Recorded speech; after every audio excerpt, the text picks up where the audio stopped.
Make it stop. Make the hurt stop, please. Like, we're the whites. Nobody ever cares if bad things happen to us anymore. What's wrong with you? What's wrong with y'all? You niggas are crazy! You want me on that wall. You need me on that wall.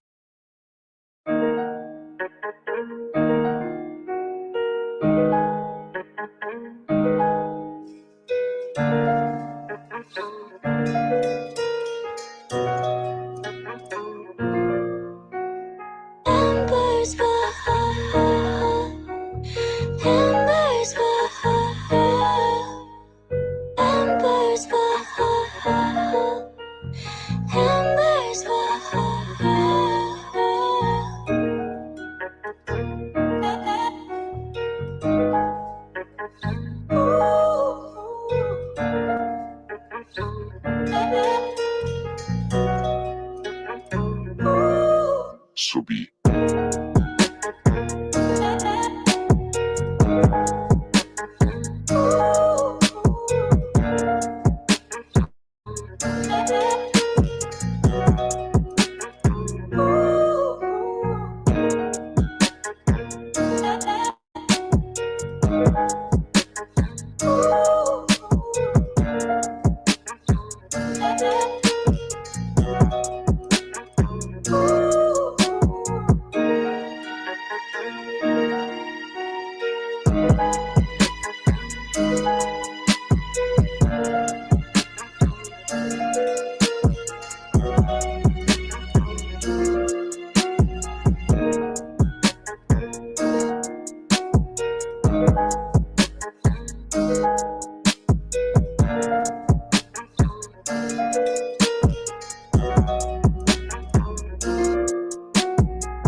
There's a fire in me, Mountain at the bottom of the sea.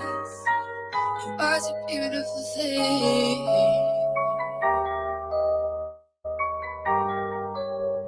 And all these memories trying to hold me back, but they can't see. I was born to be free.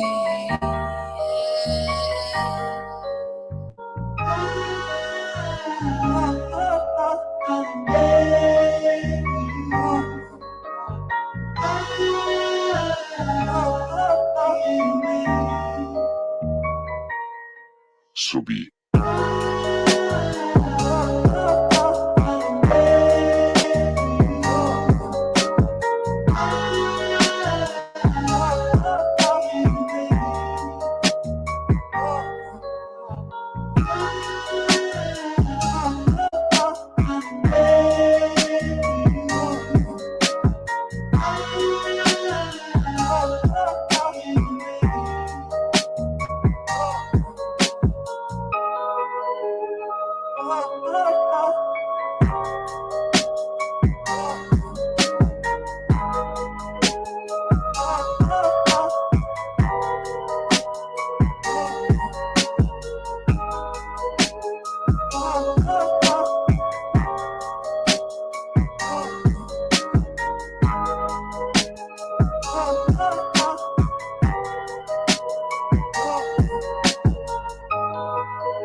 Previously on the Hoodservative.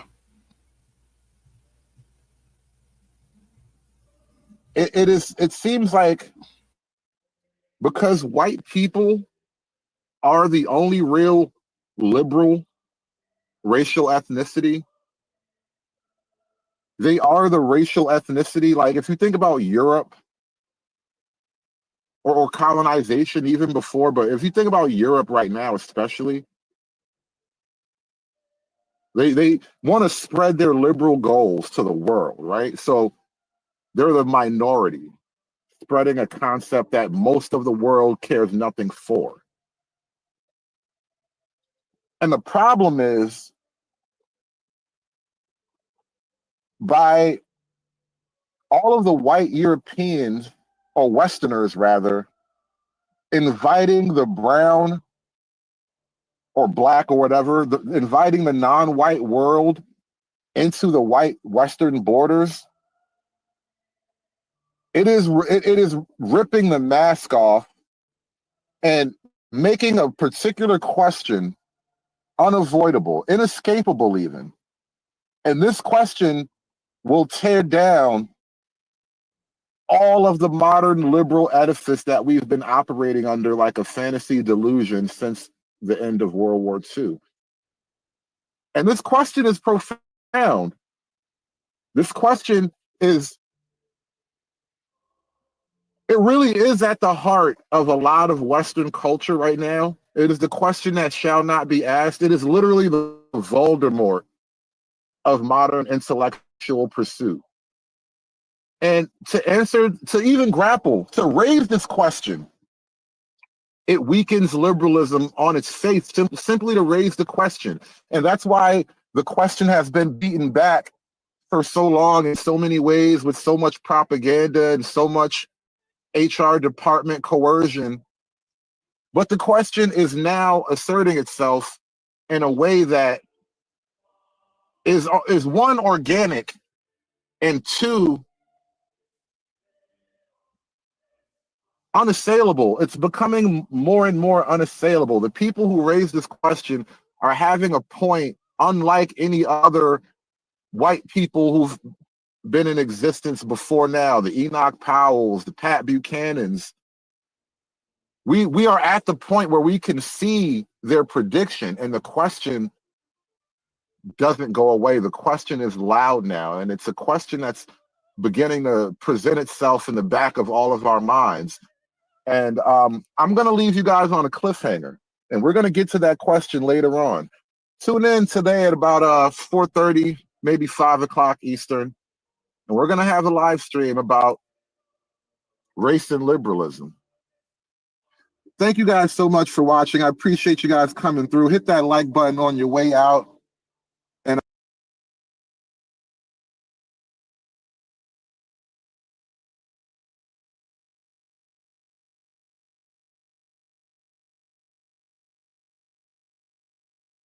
And right now at 4:30, a man caught on camera knocking a tray out of a waiter's hand, sending food all over the floor.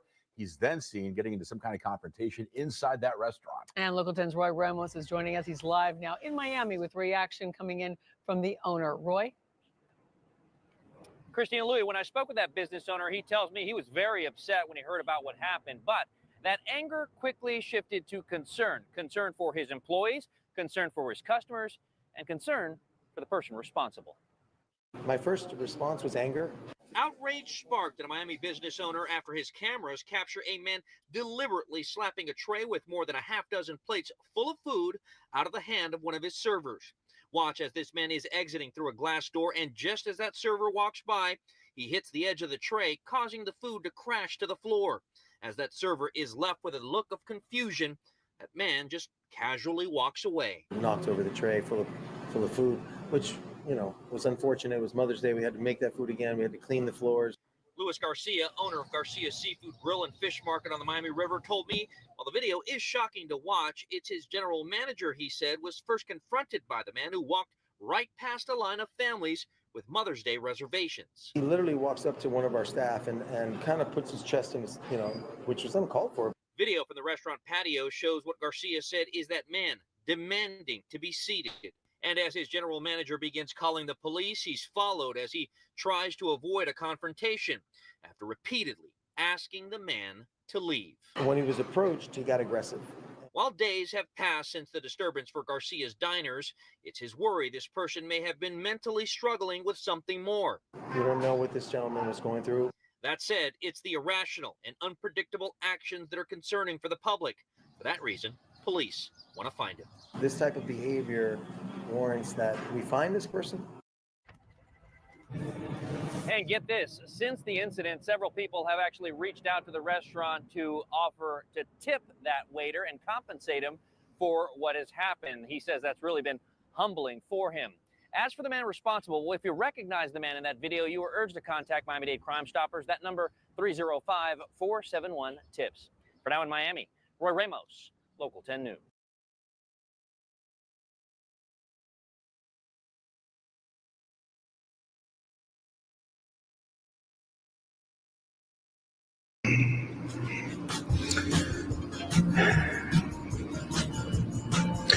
Blackness fatigue is setting in. America is exhausted from dealing with the never-ending complaints and ingratitude of the black community. Black racism against whites and Asians has reached violent proportions, and with the help and funding of the Democrat Party, militant black racism is getting worse. Well, here's a wild-built bullet of truth for America. White Americans are the least racist people in the USA, probably the whole world. We have been non-racist for the last 50 years, but today the Democrat Party is using racism as a political weapon. And white America is exhausted from dealing with blackness that has been coming against them day after day for years. White Americans who have never had a racist thought in their lives are tired of being constantly accused of racism. They're tired of being told that every problem in the black community is the fault of white people, that the massive failures of black cities and neighborhoods and families is our fault. This week, some fruitcake politician declared that blacks violently attacking Asians is caused by white people. No matter what white people do or say, they are slandered as villains by blacks who are determined to punish white Americans simply for being white. They are unappeasable. Now, millions of immigrants came here from England, Poland, Italy, South America, Vietnam, Russia. They came from all around the world, and they were dirt poor when they arrived. But they worked hard and became successful and rich and well-adjusted citizens. So why is it that the African community has remained in poverty for 150 years? We built nice new apartment buildings that quickly became high-crime ghettos. Want to get an education on what's happening in Black America? Get on the internet and type in brawls. Restaurant brawls, shopping center brawls, fast food brawls, and look at what you see in those videos. It's not the Germans or the Italians who are turning public places into savage mass fistfights. And it's not the Australians who are walking the streets looking to beat the hell out of some pedestrian simply for having white skin. And it's not the Vietnamese who are burning and looting American cities. And it's not the Russians who are fighting with and sometimes killing our police officers. But there are, of course, honorable and respectable men like Supreme Court Justice Clarence Thomas and Dr. Ben Carson.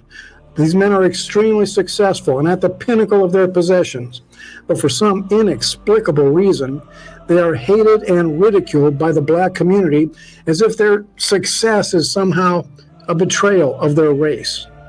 Men like Carson and Thomas should be held up as role models and emulated, not hated and criticized. America is suffering from blackness fatigue, and that fatigue is slowly but surely becoming a boiling rage. Even the friendliest dog will bite if you kick him long enough. And that is where white America is today. There's a showdown coming. There is no more that we can give. We're done apologizing for imaginary violations, and we're done surrendering to Black racism. There's a showdown coming, and it's going to get ugly. This is Wild Bill for America. Thank you for watching, and America, bless God again.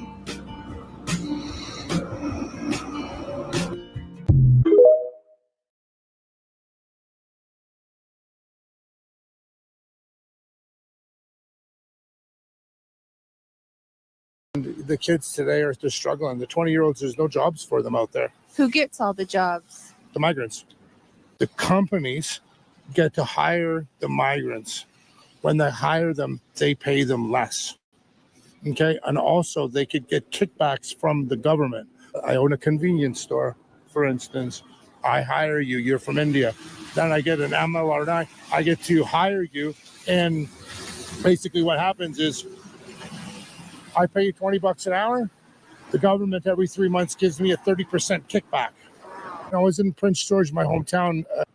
The people at the movie theater, the lady was telling me she doesn't want to work here anymore because everyone she works with is Indian and they all speak Punjab. So she goes to work. She's a Canadian kid that grew up in a small conservative town that can't work in a place because no one that she works with actually speaks English because they come here and they don't speak English either.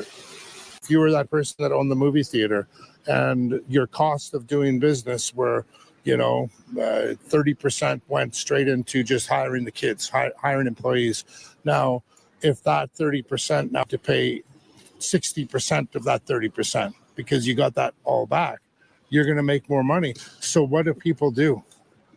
They take care of themselves and their family. So they will hire those people because their family is going to get rewarded as a result. Corruption is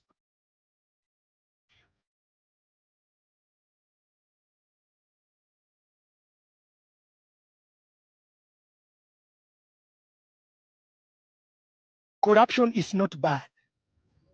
Corruption is only bad if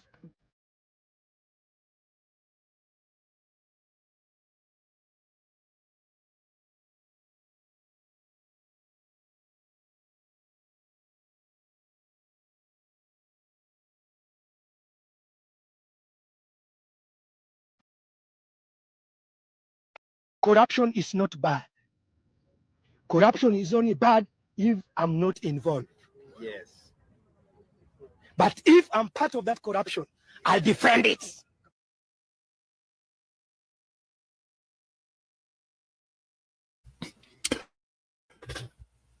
Welcome to the show. Thank you guys for tuning in. Do hit that like button as you're making your way into the show. I appreciate each and every one of you guys pulling up. Shout out to the Rumble gang.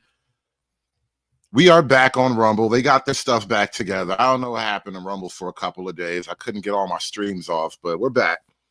Firing on all cylinders now. And, you know, we like to talk about race on this channel a lot.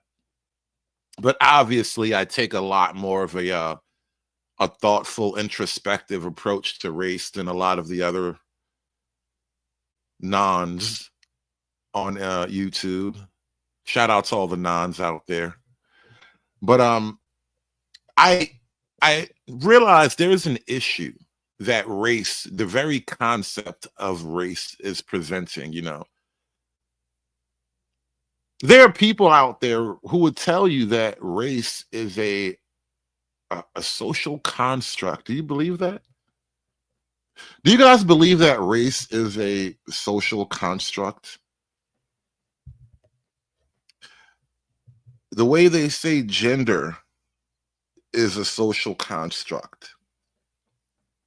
They say race is a social construct, as if the barriers or the borders of race simply do not exist objectively in the natural world. I really never understood the intention behind such a statement of belief, race being a social construct. I don't know how we got to, I don't know how you can logically arrive at such a conclusion. But that seems to be one of the extravagancies that liberalism would allow for. And I'm not going to start out, I almost was going to do this, but I'm not going to start out with like some kind of refresher course on liberalism and what it is and all that. Go back and do the primers yourself. But it occurs to me, as we've been talking about the turn away from liberalism and these right-wing circles, questioning the very construct of liberalism, there are things that are baked into the cake that eventually liberalism seems to not have a proper answer for. Race being the primary issue. What do I mean by race?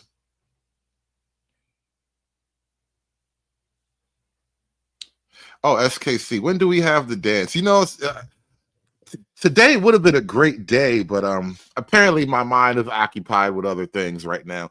SKC, if you are free tomorrow afternoon around this time, I would be totally willing to have the duty versus romance debate all over again. If you guys are unfamiliar, something popped up on the internet that reminded me of a conversation SKC and I had a while ago. Every now and then we actually just have like a serious one-on-one debate.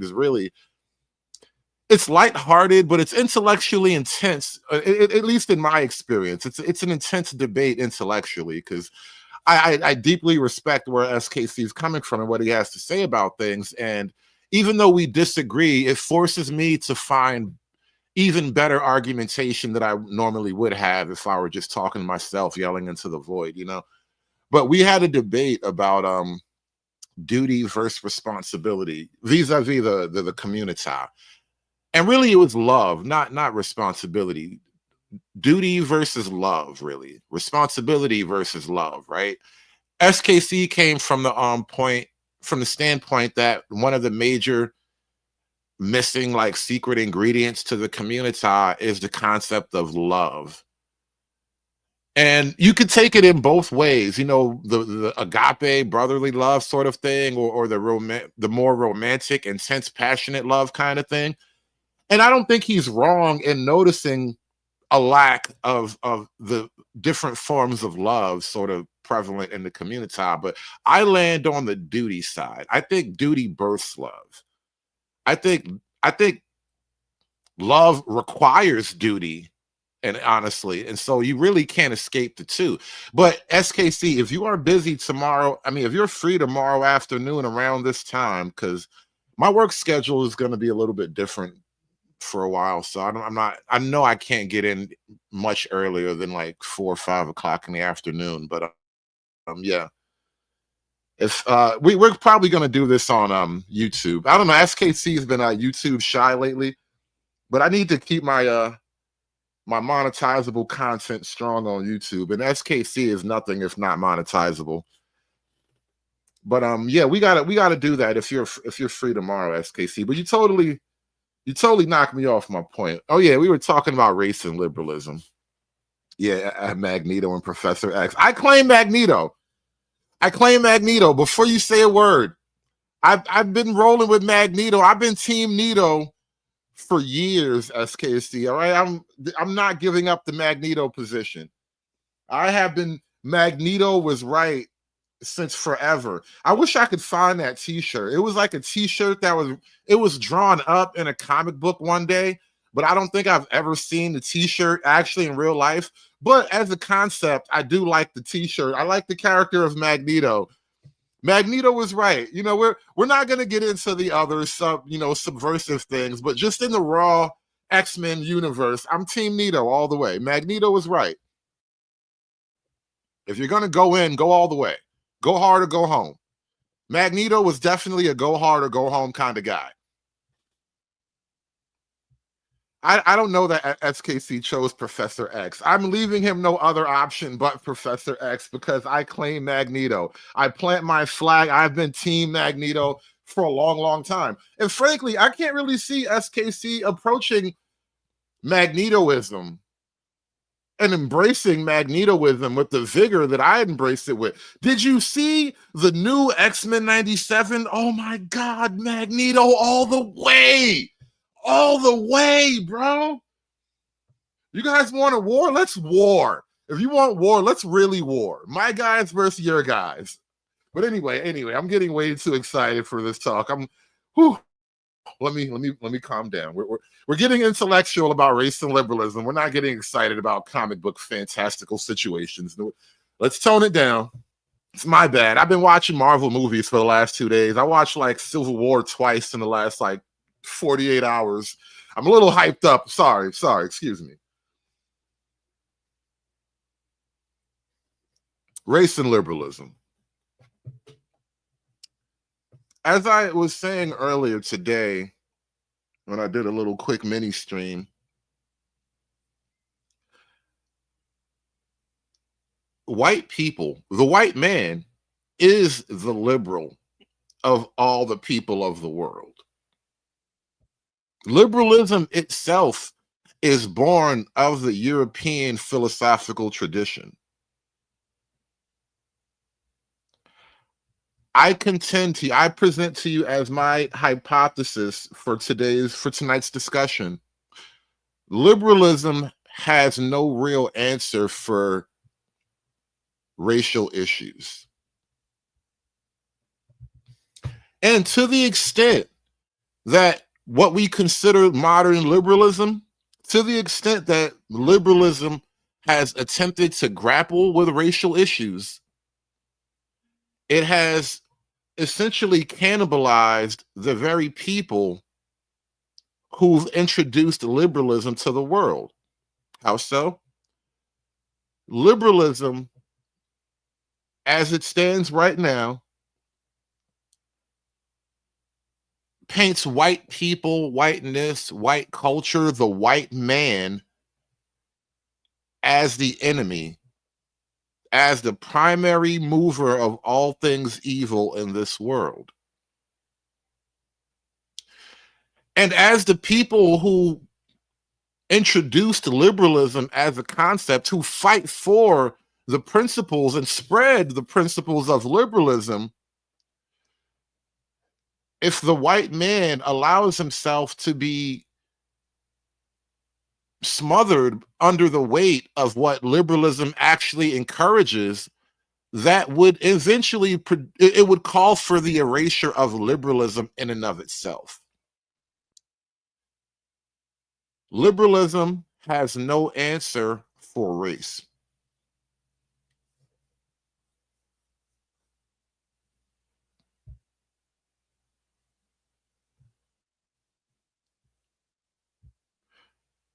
What's up, Portia? This is my this guy right here. This is my backup avatar. This guy, this random Norman Rockwell AI generated black guy is he's my backup live stream avatar. It's either him or the standard, this one, but I like the black guy better. He looks like salt of the earth kind of people, you know. But I shout out to Joey Montana. Thank you so much for jumping in the chat with the 199 super chat for real knuckle reparations. Appreciate you guys coming through. We are getting into this discussion about race and liberalism. It is my hypothesis that liberalism has no answer for racial issues other than to blame the white man. You teach me all my life that the white man is the devil? Come on, you teach me my whole life that the white man is the devil. Now you tell me it's all right for him to come among us. No, Muddy Anglo, we are not testing genetic behavioral proclivities, not with tonight's discussion. That is an interesting proposition, though, but you know, that's the red zone right there. You can't go too far with that type of talk. But I contend that liberalism, and I don't even think it's modern liberalism. I think liberalism as a concept cannot contend with the issue of race, right? Because what is the major reason to decolonize if not liberalism itself?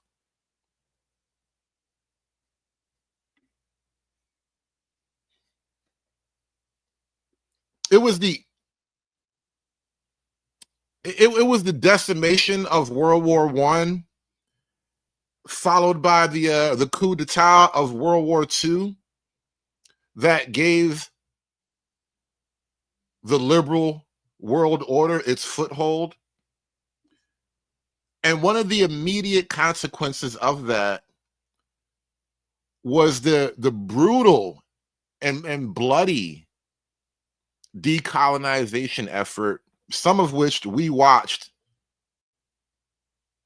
on this channel, well, on my YouTube, on my Rumble channel, rather, we watched an Africa IDO. Liberalism produced this, right?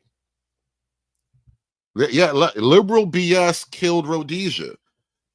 I don't even like saying the word Zimbabwe anymore. Understanding what it is that I've come to understand now about how things work.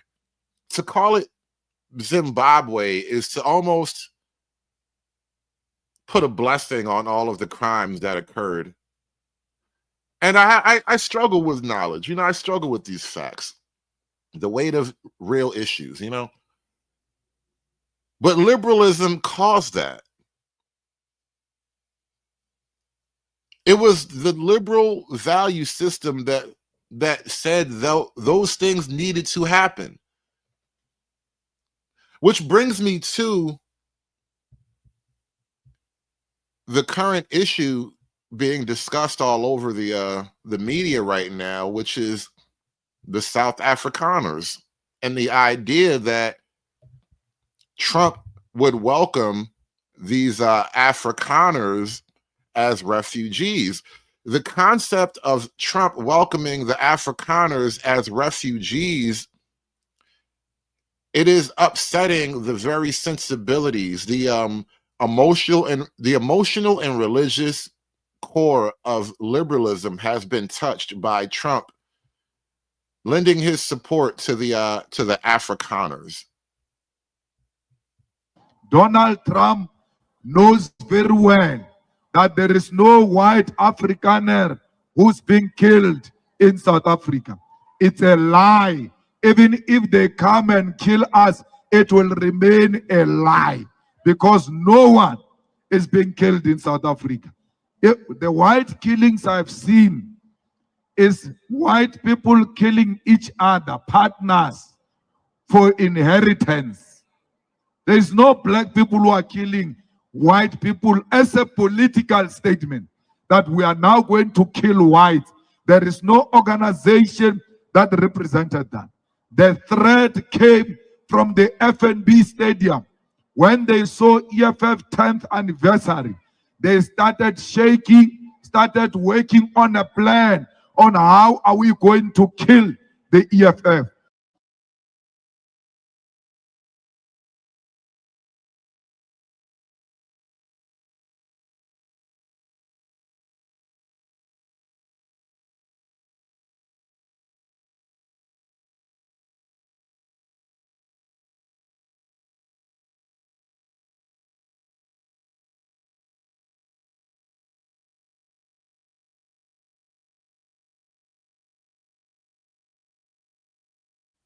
Thank you. I'm glad I was watching the chat. The Midwest request, he says, liberalism joined the communists in destroying the old world order of royal empires.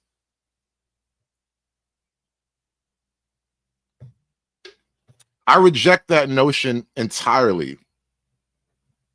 What do you mean joined? To join is to imply that they were inherently separate entities to begin with, right? Let me give you a little history. And you know what? Let me thank the person who opened my eyes, the one who illuminated these dark facts to me. I was arguing with BGS himself, Black Gnostic Speaks, right? I was arguing with the BGS years and years ago, back when they all really, really hated my guts. I asked him to tell me the time where communism actually seemed to work. I think that was the question. I might be wrong about the very question itself, but I was probing him about his seemingly tacit support, low key, for this ideology, and he made me aware in that moment that the French Revolution itself, which was essentially ground zero for liberalism, the French Revolution pretty much birthed modern liberalism. And it was then that communism was birthed, right? So the birth of liberalism immediately produced a communist utopia that ended in murder, death, and atrocity. So when you ask Midwest, when you ask a question, well, when you make a statement like liberalism joined the communist in destroying the old world order, the birth of liberalism produced communism, and the point of which was always to destroy the old world order. These two ideas were inseparable from the beginning.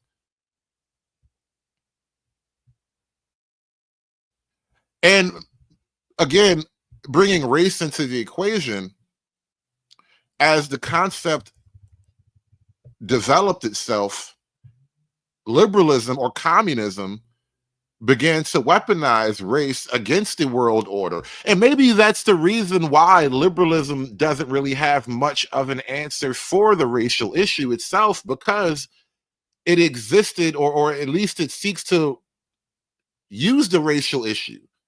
And so you're not going to have an answer for your own weapon, perhaps. White man does the popular dance, the whoa, while reporting the weather. Comment section reads, Tom definitely invited to the cookout. Another video shows a white man dancing on stage and the caption reads, it's obvious while Mark is invited to the cookout, where we slide like black lightning across the backyard and turn it into a dance for the cookout, be sacred. But ain't that just like us? Inviting everyone into our holy place is crazy. How all you got to do is know how to Dougie to dodge accountability. Wash white privilege out with a whip and a nay-nay, they call it muscle memory. You know what would blow people's minds right now? Can you imagine a racist white version of this? Like, and this is what I mean about liberalism. It actually does allow the weaponization of race against the very people who introduced liberalism as a concept. There is no white version of this that liberalism will tolerate. There is probably something like a white version of this, but you would have had to literally go back in time to find it. Like the Boondocks does skits about this kind of thing. Remember when the Boondocks made Uncle Ruckus a country singer and he was doing like really racist music with that one white guy? There is no white version of this, and the laws of liberalism will not allow for a white version of this.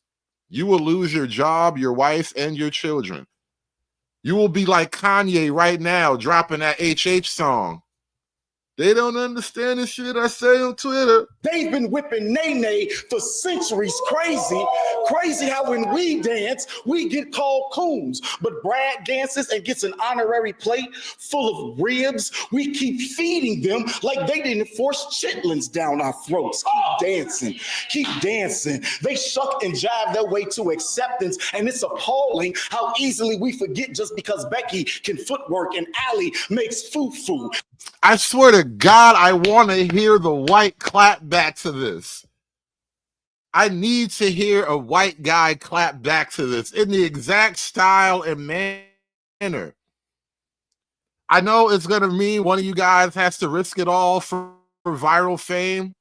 One of you guys has to take the plunge. Just step off the cliff, bro. White Boy Summer is like 4 weekends away. Just step off the cliff, bro. Just step off the cliff. I need somebody to do the white version of this. And these black guys and their rims and their Tims. Aggressive black lesbians, hers and hims. Like, I need a white guy to clap back on this one. Invitations for the cookout flying off the shelf in the comment section. Hey, bro, do you remember when we invited one of them to our Bible study? 9 of us were told, well done that night. So excuse my caution for Caucasians casually crip walking for convenience, lying and line dancing, looking like a fool. The cookout. Man, they used to cook us out over open fires, cut pieces of our flesh off, mason jar our hands, claiming can't nobody catch a beat like him. You know, there's a guy, he's actually a content creator a little bit. He's a bit of a blacktivist. His name, I think, is Jeff Charles. And he put out a question the other day on Twitter. He put a post out asking, claiming rather that black folk, you know, everybody's talking about black fatigue and everything right now, but black folk barely talk about white people. Like, this nigga literally, he really said black folk barely talk about white people. I have listened to so many black poetry slams complaining about my struggle in the white man's oppressive system. Black folk talk about white people as a matter of intellectual discourse. Like, we literally have an entire genre of black scholarship devoted to black people trying to figure out why the white man hate us so much. They watching Soul Train reruns, but won't let us teach their children about the Underground Railroad. So look, since when did dancing erase Jim Crow? Since when did dancing erase school to prison pipeline? Since when did dancing erase redlining? So before you mail out your cookout invitations, remember that they used to think of us as stiff body boogie down chattel. They used to make us dance across the decks of ships, and some of us leapt to freedom gracefully. The break of the water surface was a pearly gate a jeté into the Lord's arms in the cookout. So packed with pale faces, it ain't no room for my grandkids, and I refuse. You know, there was a time in my life when I would have listened to this and I would like, that brother deep. I would have heard, you know, me in my 20s, back when like Def Poetry Jam was really popping. Not yeah, well, yeah, it was Def Poetry Jam, right? They used to have this type of content as an HBO production. Russell Simmons was on it, everything, right? And it wasn't all, you know, corny racial stuff. Some of it was just, you know, good on its own, right? But there would if there was like 5 poets an episode, at least one of them was like, and I hate the white man because I'm the black man, and that's what I'm supposed to be like, and that's how I be like. And it was crazy because it's the type of thing that you're not supposed to question deeply. You're supposed to just go with the vibe, because true intellectual passion kills the vibe, right? This is why nerds don't get hoes. But once you actually pursue the question, the vibe becomes meaningless. And that's kind of where I am right now. The whole vibe is meaningless at this point. This whole thing is vibes. No, there's no truth involved here. This whole thing is about vibes. Across the decks of ships, and some of us leapt to freedom gracefully. The break of the water surface was a pearly gate, a jeté into the Lord's arms in the cookout. So packed with pale faces, it ain't no room for my grandkids, and I refuse to ask for space. In my space, I'm indigenous to the groove and the potato salad. Invite me to the country club. This nigga said he indigenous to the groove of the potato salad. And I be having dreams of chocolate covered watermelons.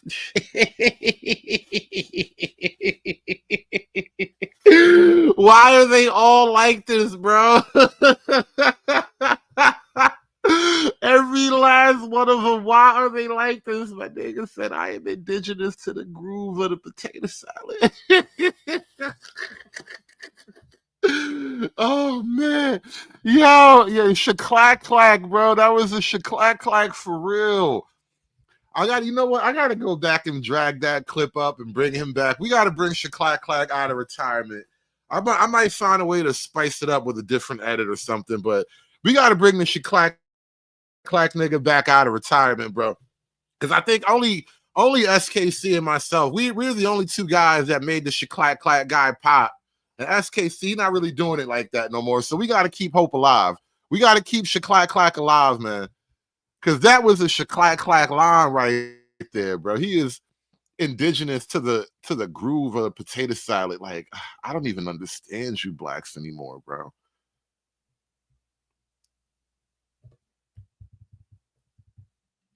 But anyway, like I said, liberalism has no real answer for race.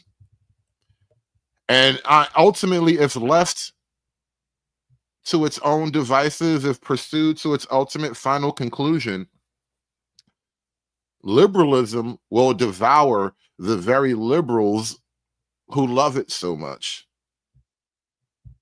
And we did some expansion at the airport, particularly in the cargo.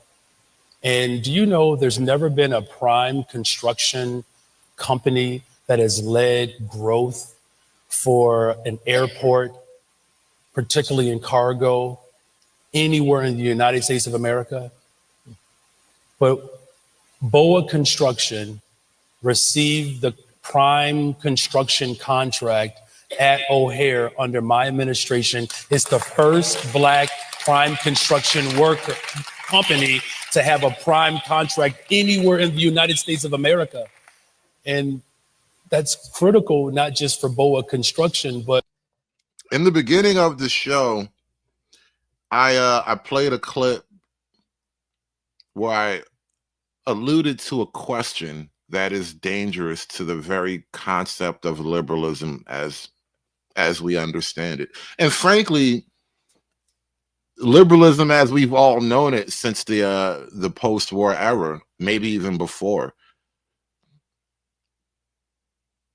But this question, now that we have this concept of Black fatigue, being put right in the forefront of everyone's mind. And we've had this ongoing immigration issue, which makes the racial question more of a clear and present issue. And now we have this thing with the South Afrikaners and Trump being accused of hypocrisy and white supremacy and whatnot. And I told you earlier I was going to leave you guys on a cliffhanger as to what that question is. Let me ask you guys, what do you think the question is? What is the question that we are on the edge of right now? We are like a couple of incidents away from pulling this pin on the grenade. What do you guys think the question is? I'm curious now. I want to hear from the audience before we proceed. We're gonna drag this cliffhanger just a bit longer. What do you guys think the question that is attempting to blow up the heart of liberalism?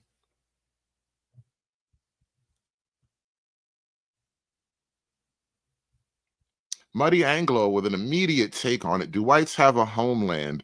That is close to where I was going, but I think the way I'm phrasing it is a little bit sharper. But you are on to something. You are definitely on to something, because we are talking race and liberalism. But what is the question?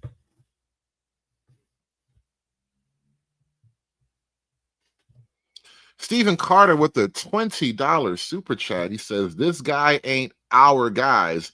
No way am I the same race as matriarchal nibbers. I got to start saying nibbers. I'm trying to reform my language, trying to update my syntax here. But shout out to Stephen Carter with the $20 super chat. This guy ain't our guys. No way am I the same race as matriarchal nibs. Yeah, I mean, the race thing is a bit of an unfortunate anchor, but I'm with you all the way, bro. I'm something else. I'm gonna check other. You can be black. I'll check other. Smash that like button for me, y'all. Be like Stephen Carter. Smash that super chat for me, y'all. Hulk! Smash!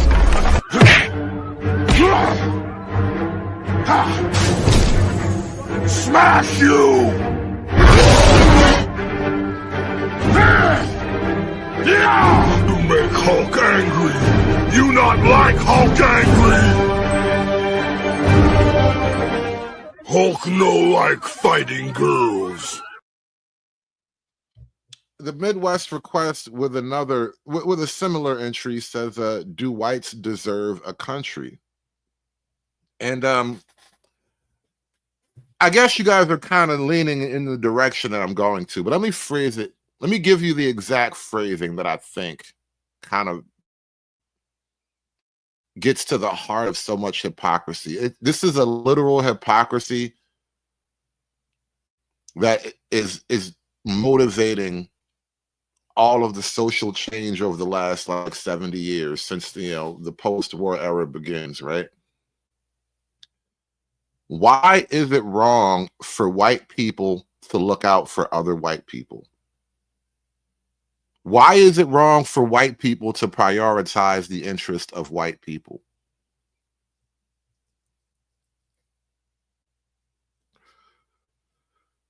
Clearly, everybody else is doing it. But for the lives that he's going to transform because he's hiring them.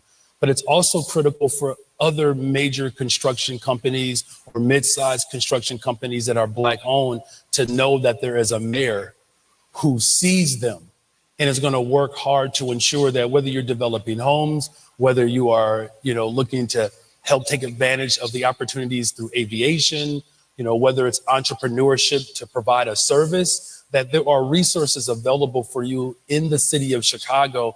And one thing that I know for sure that I have to do over these next 2 years, every single dime that our people have been robbed of, I want to make sure that that is returned 2, 3-fold, because I believe in something called press down, running over. That is what we have to make sure that happens within our community. why are white men not allowed, or white people, but white men, obviously, why are white men discouraged from standing up for their group interest in the same way that every other group is allowed to and encouraged to stand up for their group interest? This question alone would literally prevent the emergence of the civil rights era as a thing. Actually, that question alone had to be subdued in order to allow the civil rights era to exist. You have to mentally subdue the question itself, because the question is a little bit difficult to take on honestly.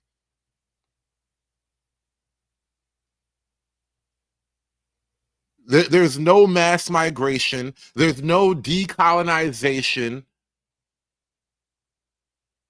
There's none of this liberal social restructuring that we have right now.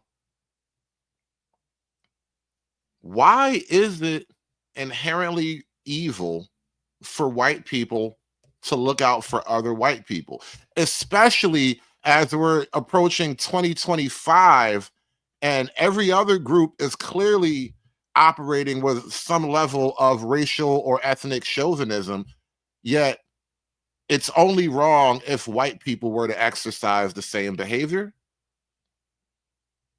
Some detractors that will push back on me and say, the only thing that the mayor talks about is the hiring of black people. No, what I'm saying is when you hire our people, we always look out for everybody else. We are the most generous people on the planet. Would a group full of liberals, because obviously everybody here is black, so they'll clap for that, because this has nothing to do with liberal ideology. This is raw ethnic group interest. But would a room full of liberals applaud a white man if he were to say, let me look out for my people first, and then my people are so generous that when we look out for ourselves, we naturally look out for all the nons, right? Isn't that what we've been doing for like 1,000 years, right? We build it up and then we let the nons come and swim in our pool or whatever, right? I don't know if liberalism could tolerate a white man making the very same argument that was just made. Some detractors that will push back on me and say, the only thing that the mayor talks about is the hiring of black people. No, what I'm saying is when you hire our people, we always look out for everybody else. We are the most generous people on the planet. I don't know too many cultures that have play cousins. That's how generous we are. We just make somebody a family member, right? That's just how we are. Now, when all them Southern white folks said, hey, they was just like family members, that's just how we are. I mean, it was money involved, pay good money for that nigga, but he was like a relative, you know what I mean? That's old Charlie. That Charlie was like a cousin or something. When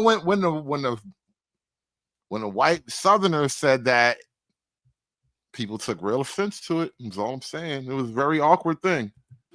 And so business and economic neighborhood development, the deputy mayor is a black woman. Department of Planning and Development is a black woman. Infrastructure deputy mayor is a black woman. Chief operations officer is a black man. Budget director is a black woman. Senior advisor is a black man. Again, the opposite is completely impossible under the very structure of liberalism, meaning the very people who seek to impose that world order are imposing an order that will eventually seek to devour them. I love irony, by the way. And I'm laying that out because when you ask, how do we ensure that our people get a chance to grow their business?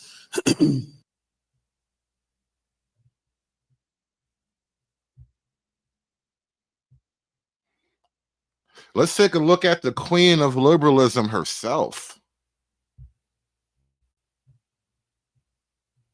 As I posted the other day, this very blatant effort to basically send a message, most exemplified by Vance and Musk and others, that, you know, what we really need from you women are more children. Liberals hate the idea of white women in particular having children. They don't mind the children of nons. You know, non-children are acceptable because, you know, we need bus boys and waitresses and people to pick berries and harvest avocados and whatnot. I need somebody to make my avocado toast just right, draw a little smiley face on it. You know what I mean? Like, they're okay with those children, but white children who might grow up and have like deep philosophical discussions about why everything is awful, we don't need those children. And what that really means is you should go back to doing what you were born to do, which is to produce more children. And they are talking about, you know, cash benefits for the more children you have. This has been tried, by the way, in other countries, and it has not worked. Or medals if you have 6 children. While they're technically, I heard it has worked in Mongolia. They've created a culture around promoting motherhood in Mongolia where it's like, you know, socially rewarded. And you know, girls love to have social status.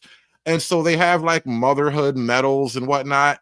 And apparently the Mongolians, you know, at least they're having babies. I'm not opposed to a good-looking, sturdy Mongolian woman. I like the idea. It just sounds hot, you know, a sturdy Mongolian chick. Give me mini, mini baby.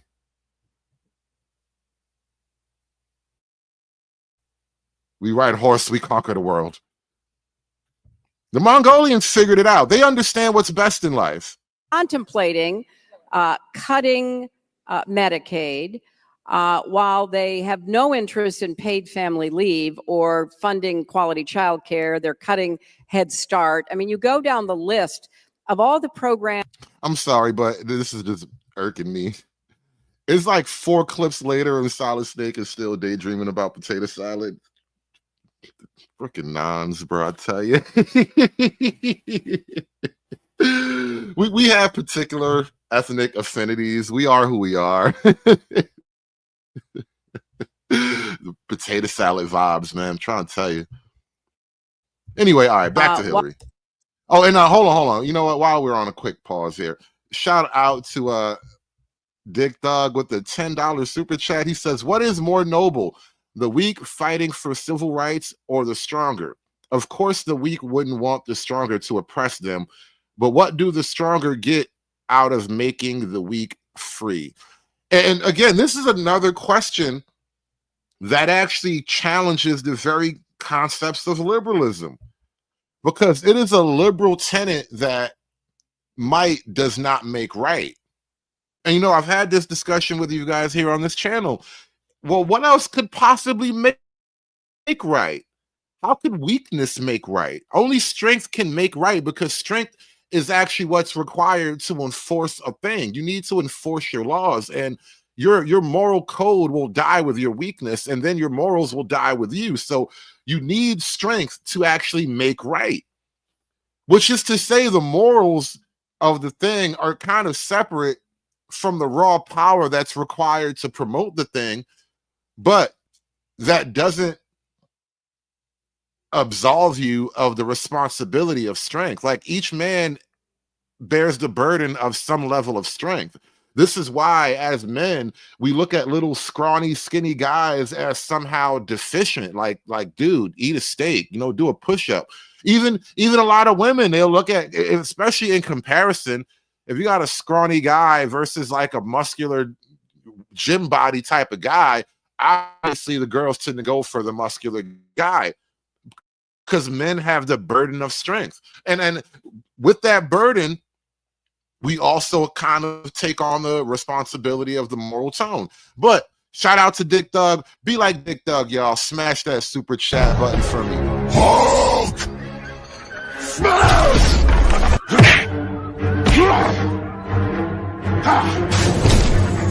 Smash you!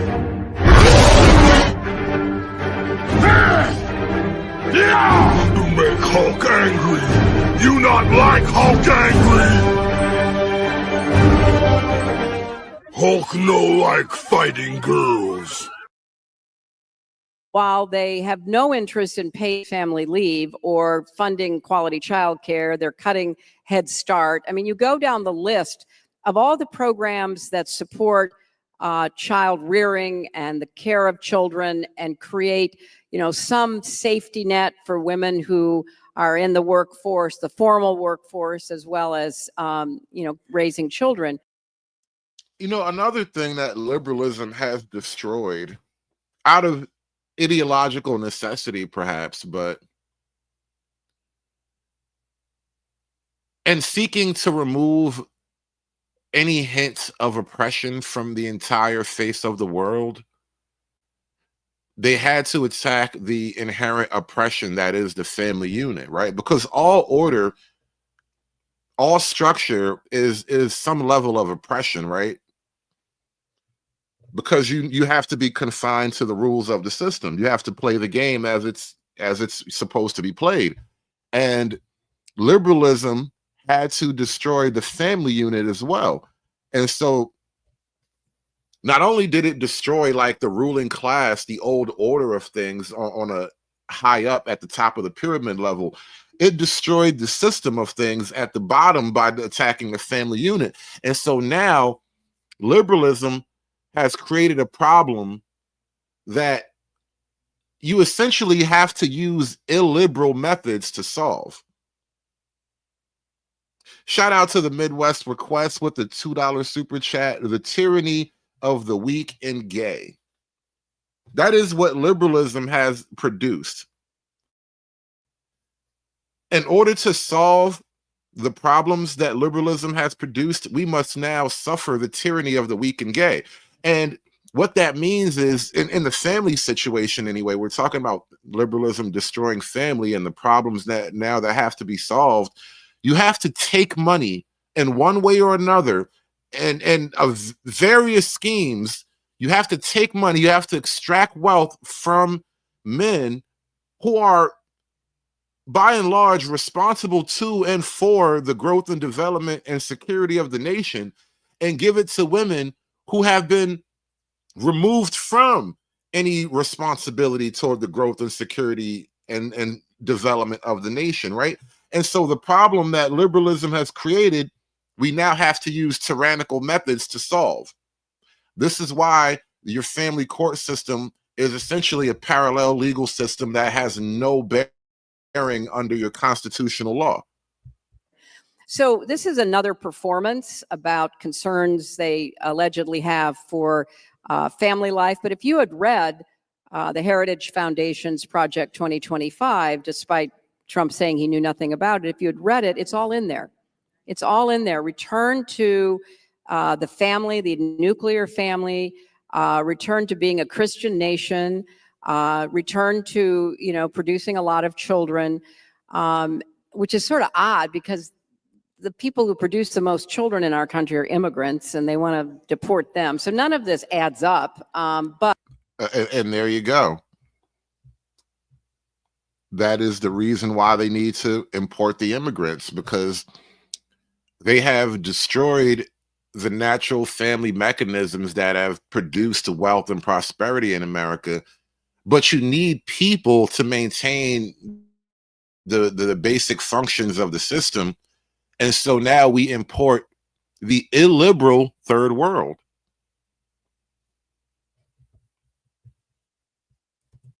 But, one of the reasons why our economy did so much better than comparable advanced economies across the world is because we actually had a replenishment, because we had a lot of immigrants, legally and undocumented, who had a, larger than normal, by American standards, family. So this is just another one of their, make America great again by returning to the lifestyles and the economic arrangements of. Yes, do the things that made America great in the first place, right? And America wasn't made great by importing the illiberal Somali subculture that we now have in the Midwest, you have to ask yourself, why do liberals actually encourage the importation of the most illiberal religious structure that we kind of know of right now, which is Islam? Of all of the liberal structures, I mean, of all of the religious groups out there, Islam is widely recognized as the least liberal of them all. Yet liberals themselves encourage and champion the importation of this definitionally illiberal group of people. And you can only ask yourself why. What is the motivation of that? What is actually behind such a thing?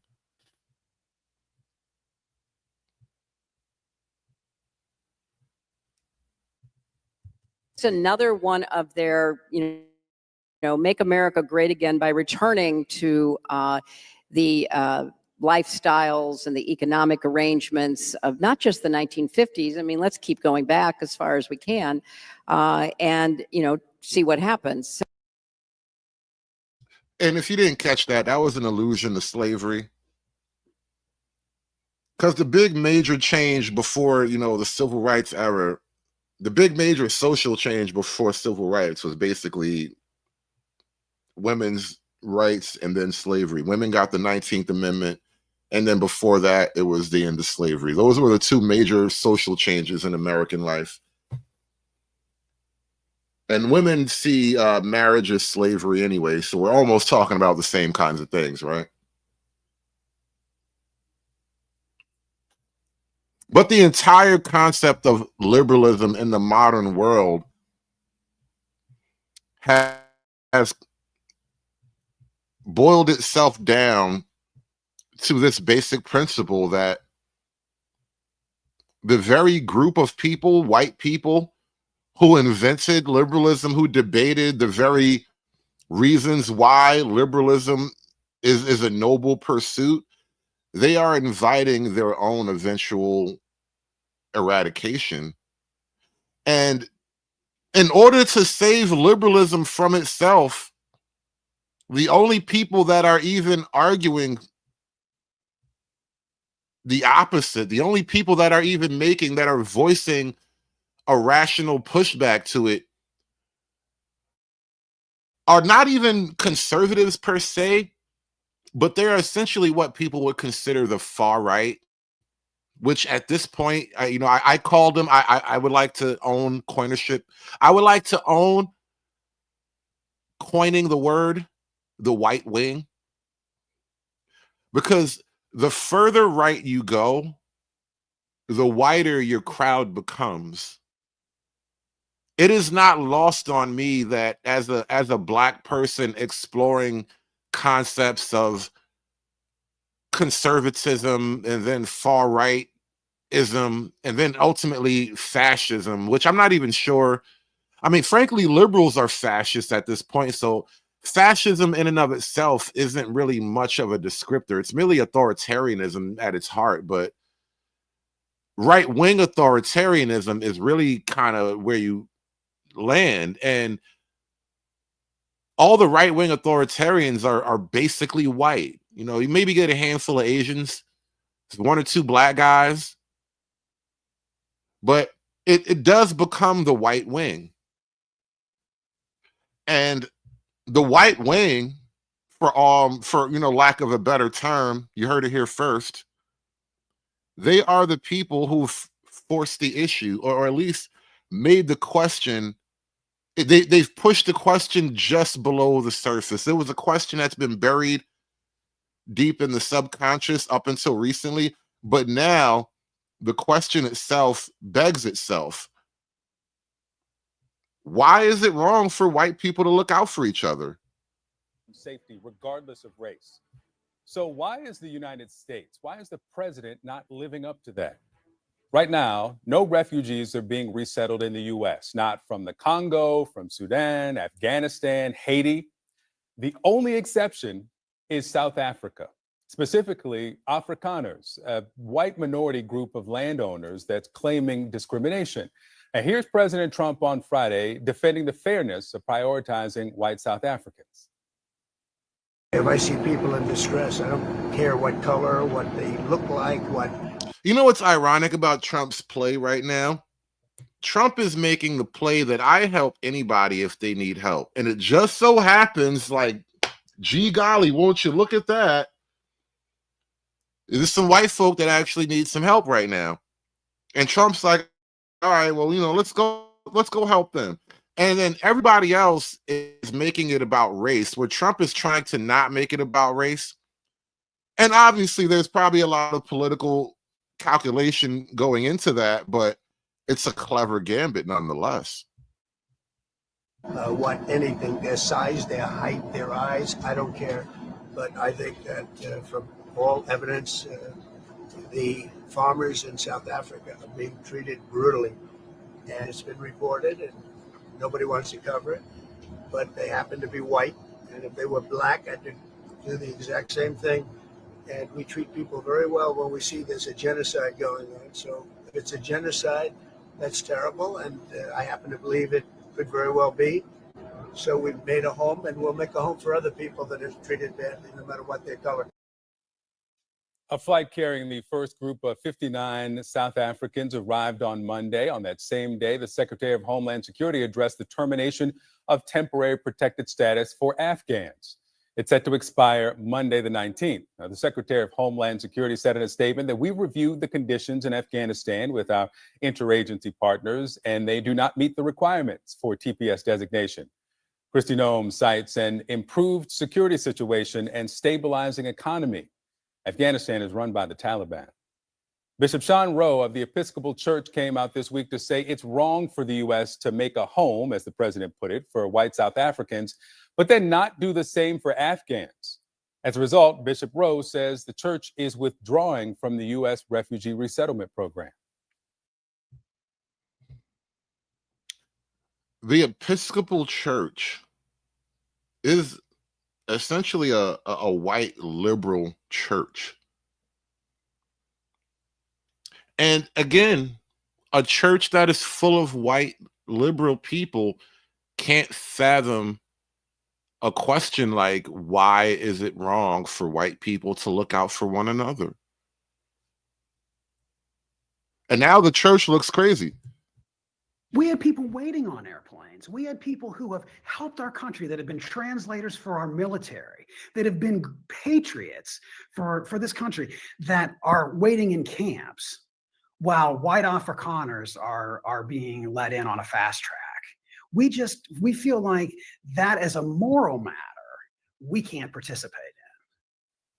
So a lot to talk about with Tricia McLaughlin. She's back with us. She's the Assistant Secretary for Public Affairs at the Department of Homeland Security. Tricia, welcome back. Let me start here. Despite the president's repeated... Salahuddin makes an interesting he raises an interesting issue here. He says the Taliban have stabilized Afghanistan. Relax. I'm pretty sure you were here, because I know you've been around for a while, Salahuddin here. When I forget exactly what the situation was. Was it the pullback? I think it was when Biden ran out of Afghanistan and left all of our junk behind.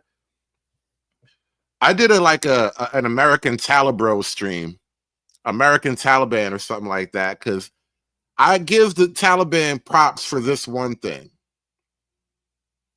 They are the only people known to have actually defeated feminism or liberalism, broadly speaking, right? The Taliban defeated liberalism. They defeated feminism. And I give them props for that, all right?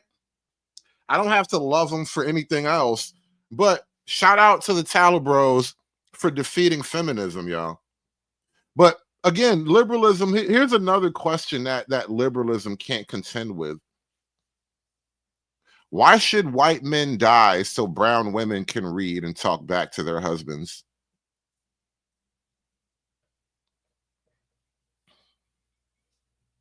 I know that was a bit rough, right? That was a bit rough. Let's take it back. Let's slow it down. Let's bring out Tyrone Rockwell here. Why should white men die so that brown women can learn to read books and talk back to their husbands? I need liberals to really give me the liberal justification for such a thing. I'm not saying that I desperately want the brown women to be illiterate and unable to talk back. Like, that's whatever. But why should they have to do that, though?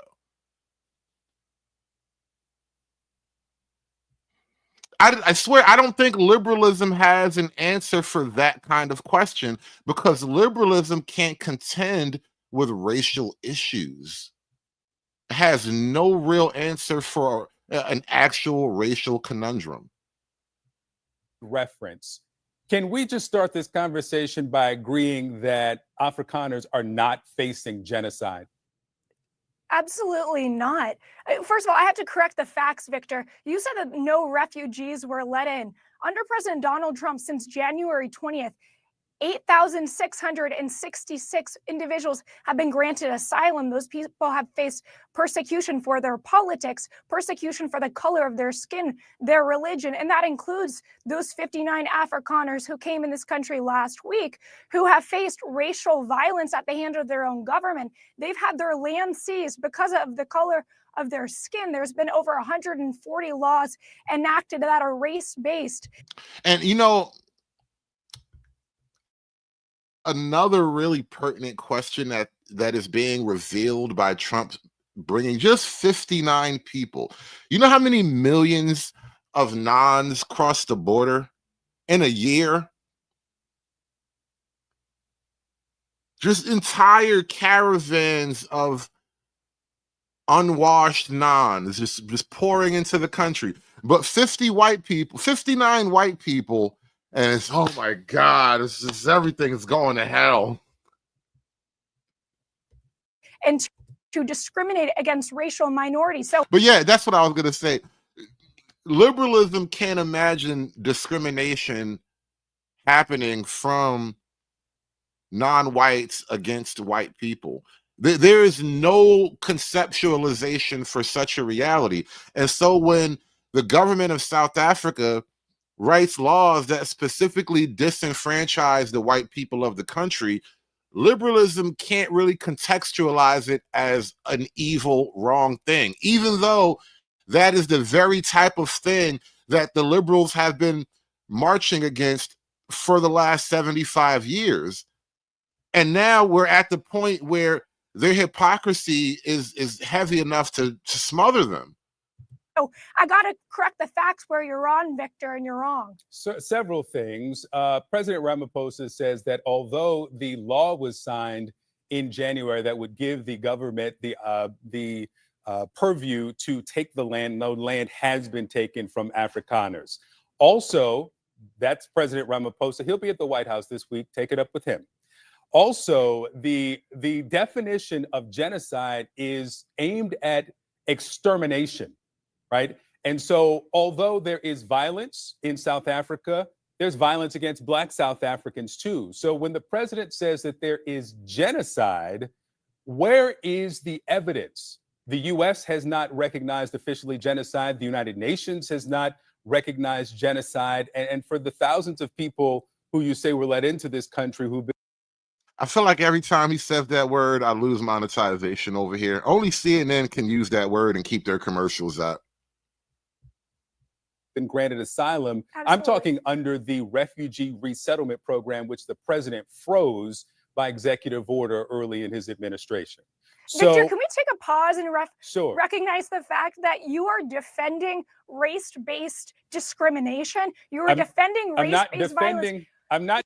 You are defending race-based discrimination and low-key race-based violence, which is actually very liberal of you now that we have a complete understanding of how liberalism operates. Victor, can we take a pause and Sure. recognize the fact that you are defending race-based discrimination? You are defending race-based violence. I'm not defending race-based discrimination in any way. The president uses the term genocide. There is no genocide in South Africa. And frankly, it does a disservice to people in countries around the world who are facing genocide in the Congo, in Sudan, those who faced it in Rwanda and Bosnia. All right, everybody is suffering. Why would it be wrong for the white people of whatever country to say, you know what, I want to help those people first?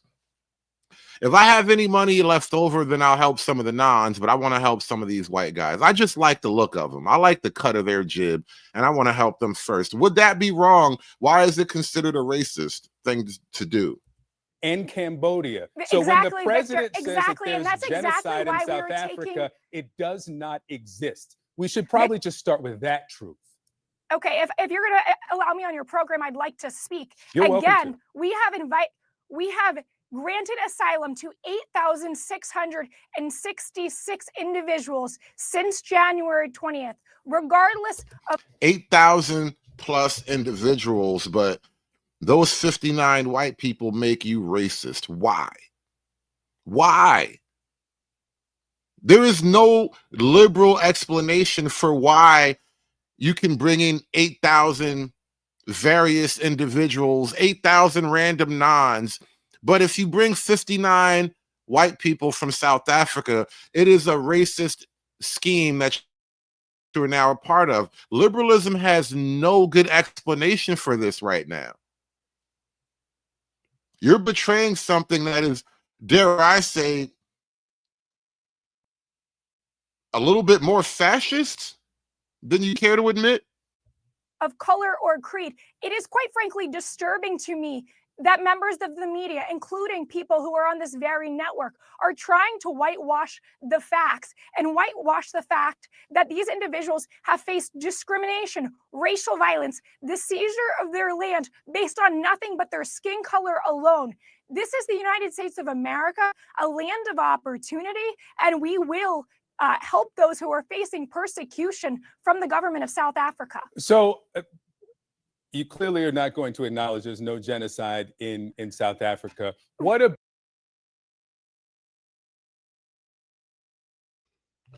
I just love how she just shook her head in non-fatigue just now.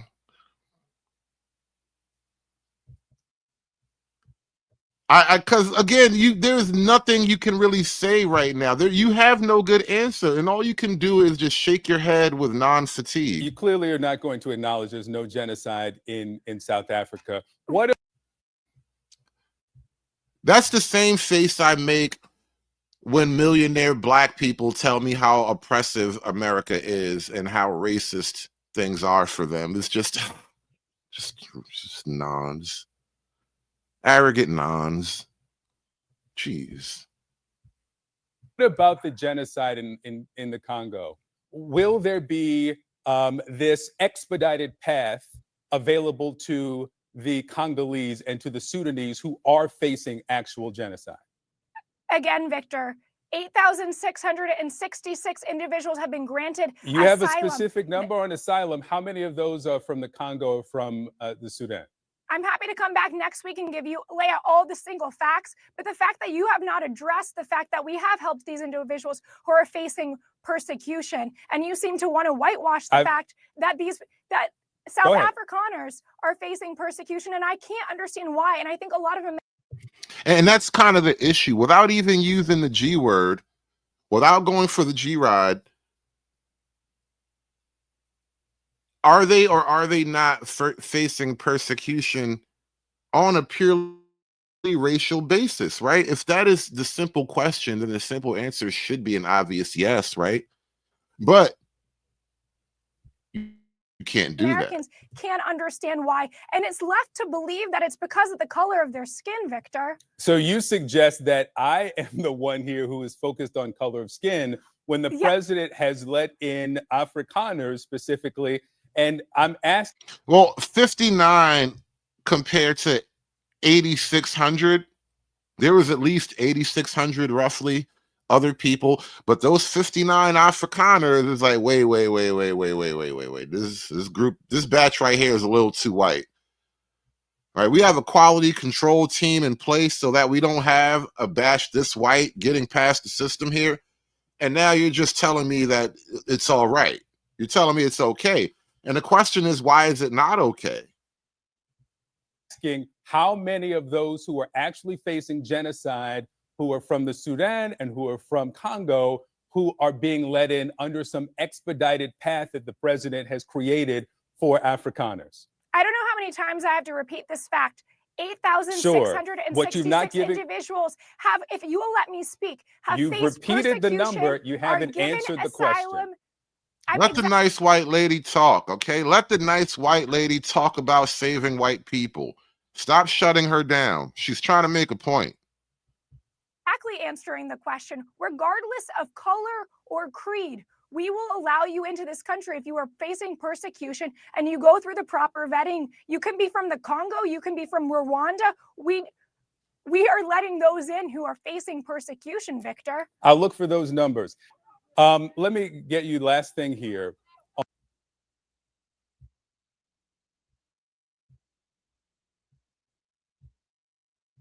The State Department put out a little video of the white Afrikaners coming here, and boy, just y'all watch this here. Listen to the music. I mean, Now, white liberals are a slippery bunch, and you pose this question to them tough enough, you might get some kind of response. I can't imagine what, but I imagine a clever enough person will give me an answer that I can at least think about for a minute or two. The black liberals have nowhere to go. You're just operating on raw hypocrisy and ethnic interest. I mean, my goodness, it's going to be a Netflix docuseries real soon.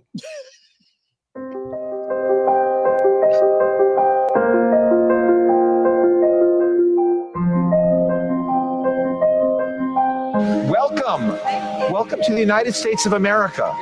A lot of you, I think, are farmers, right? When you have quality seeds, you can put them in foreign soil and they will blossom, they will bloom. And we are excited to welcome you here to our country where we think you will bloom, and we will hopefully allow you to have fulfilling lives for your children, and then we will benefit alongside you. I ain't never seen them put a video out welcoming black people. Because y'all niggas is running across the Texas border. We're not going to do that for the Haitians that we had to whip on horseback. That's not how that works, bro.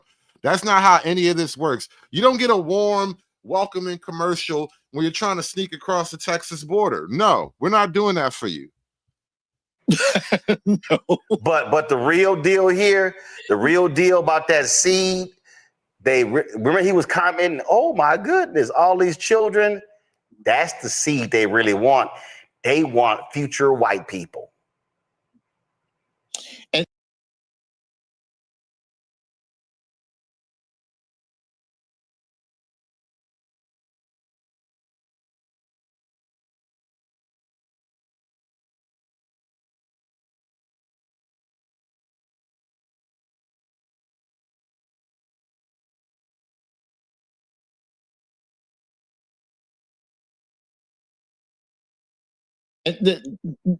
Roland, the thing that's disgusting to me about that is that they talk about, he said something about. Damn, I was muted. The thing I was saying, though, is since we're talking about black fatigue right now and the white folk are being really bold, let the black folk be honest, too. Tell them why you're really mad.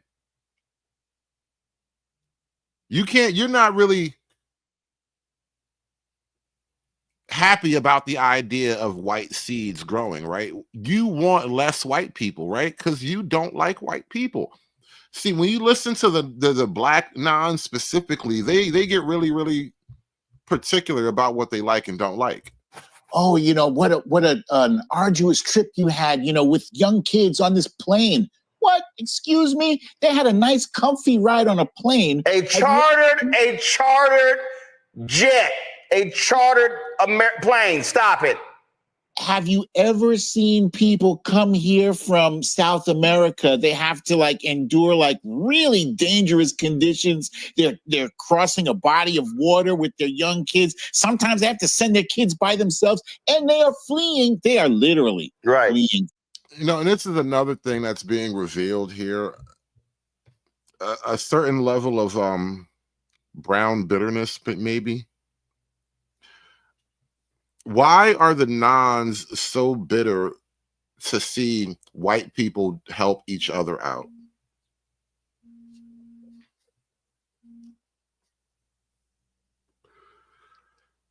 I don't get it.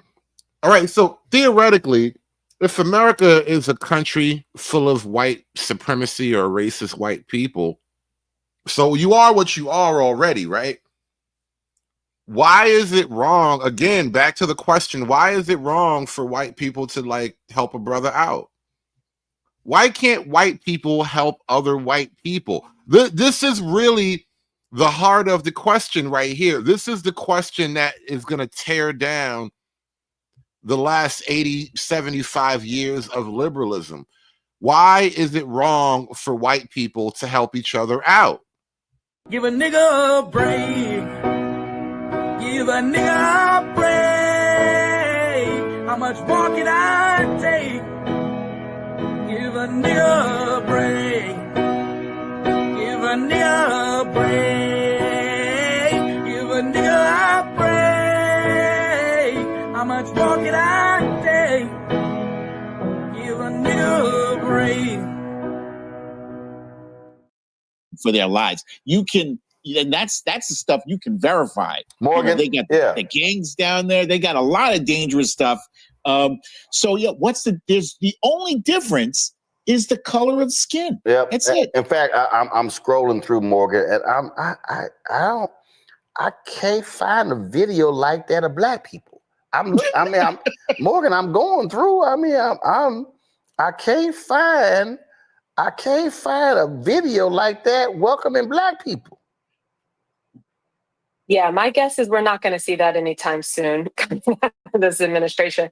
And again, I mean, just to underscore, and I appreciate, that Majid was mentioning the South American Haitian immigrant. I mean, I was listening to that and thinking of a friend of mine that his family did actually survive a real genocide in Rwanda, was able to settle in Georgia and make a life for themselves. And he went on to go to Stanford.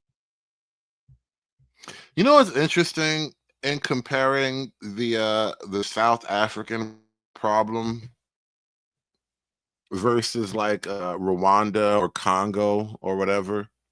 And I know there are, complications. Well, not complications. There are details in the background maybe that aren't really obvious to all the average listeners or viewers, but ultimately, in a place like Congo or Rwanda, or even in these South American countries where it's really more of a crime problem. It's not like there's a warfare type of thing. It's just general crime and thugs and brutality and criminality and whatnot. But in a place like South America, that's like the natives and their own dysfunction. And in a place like Congo, to the extent that they are, jumping in the G-Ride, that's black on black G-Riding. It's literally, whether it's Rwanda or Congo or anywhere in Africa, it's generally speaking black on black G-Riding. And the situation in South Africa is uniquely black on white.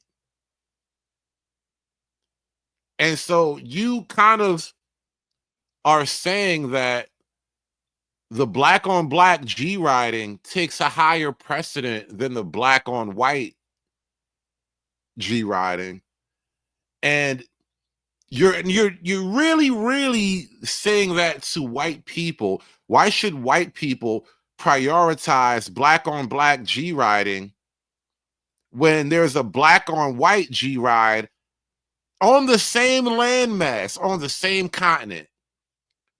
And again, liberalism has no answer for that. The very white people who invented liberalism can't give you a good answer to that question.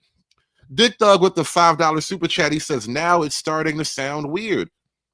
They are opening, saying they don't want whites to have kids.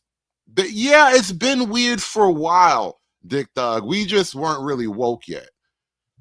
This is why I enjoy doing content, because I know the awakening is a group process and we're all on this journey together. You and I both were probably a lot woker in our youth than we are right now, and that's okay. We're walking this block together, though. Joey Montana with the $4.99 super chat. He says, if the only difference is the color of skin, then they can't deny there's a G-Ride. They just don't want to exercise the supremacy they think whites have. They just want to exercise, they just want to exercise the supremacy they think whites have. You know, it's a great point. That is a great point. The other day, I think last week actually, we were talking about Black fatigue, and I put that show behind the paywall, and then I put a clip of it out, just a snippet of it out, where Perfect Whiteness was up here. Shout out to Perfect Whiteness. She joined this show. I don't think we've actually spoken in a while before that, and she joined the show, and we're talking about the Black fatigue thing, and the part of the show that I put out as a clip, she mentioned, she kind of said it offhand. She didn't really delve on it that much, but she said it just sort of knowingly that we're being asked to do things for the Black people. And she's speaking, you know, black and white, but she's saying we're being asked to do things for Black people that I'm kind of coming to the understanding that the Black people would never do these things for us.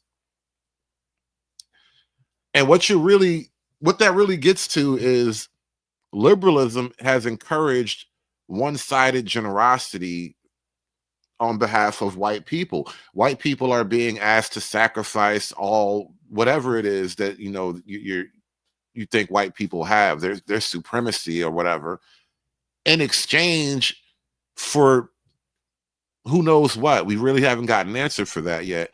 And on top of that, it does beg the question, if Black people had conquered the world and did all the things white people had done, if the world history had been done in a racially opposite way, where all the Black people had all the glory things, all the dope things or whatever, would we ever decolonize because we just decided it was wrong to enslave white people? And this is what I mean about liberalism has no real answer for the race problem, because white liberalism decided that slavery was wrong, which I tend to agree with to an extent. However, there is no non-political philosophy. The nons haven't philosophized their way to the position that slavery is wrong yet. And where would that leave you, white liberals?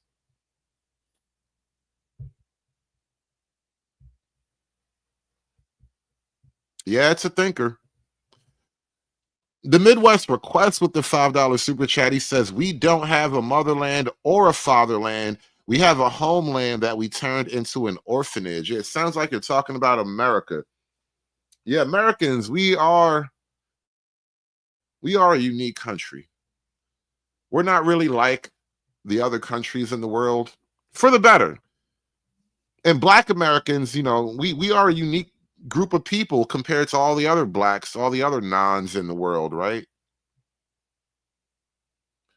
And so there's some identity issues that need to be sorted out here. But shout out to the Midwest Request with the $5 super chat. Shout out to everybody who just kind of donated in a little bundle just now. Appreciate all you guys coming through. Hit that like button for me, guys. We are getting deep into political, philosophical discussion here. You don't really get a lot of talk like this from the Blacks and the nons. Aspiring to be patriarchs like what white men have, that isn't freedom. That isn't going to help anybody. It's certainly not going to help Black people. Hit that like button, y'all. Count it up, count it up. Let's count all the money. Count it up, count it up. And smash that super chat button for me while you're at it. Hulk! Smash!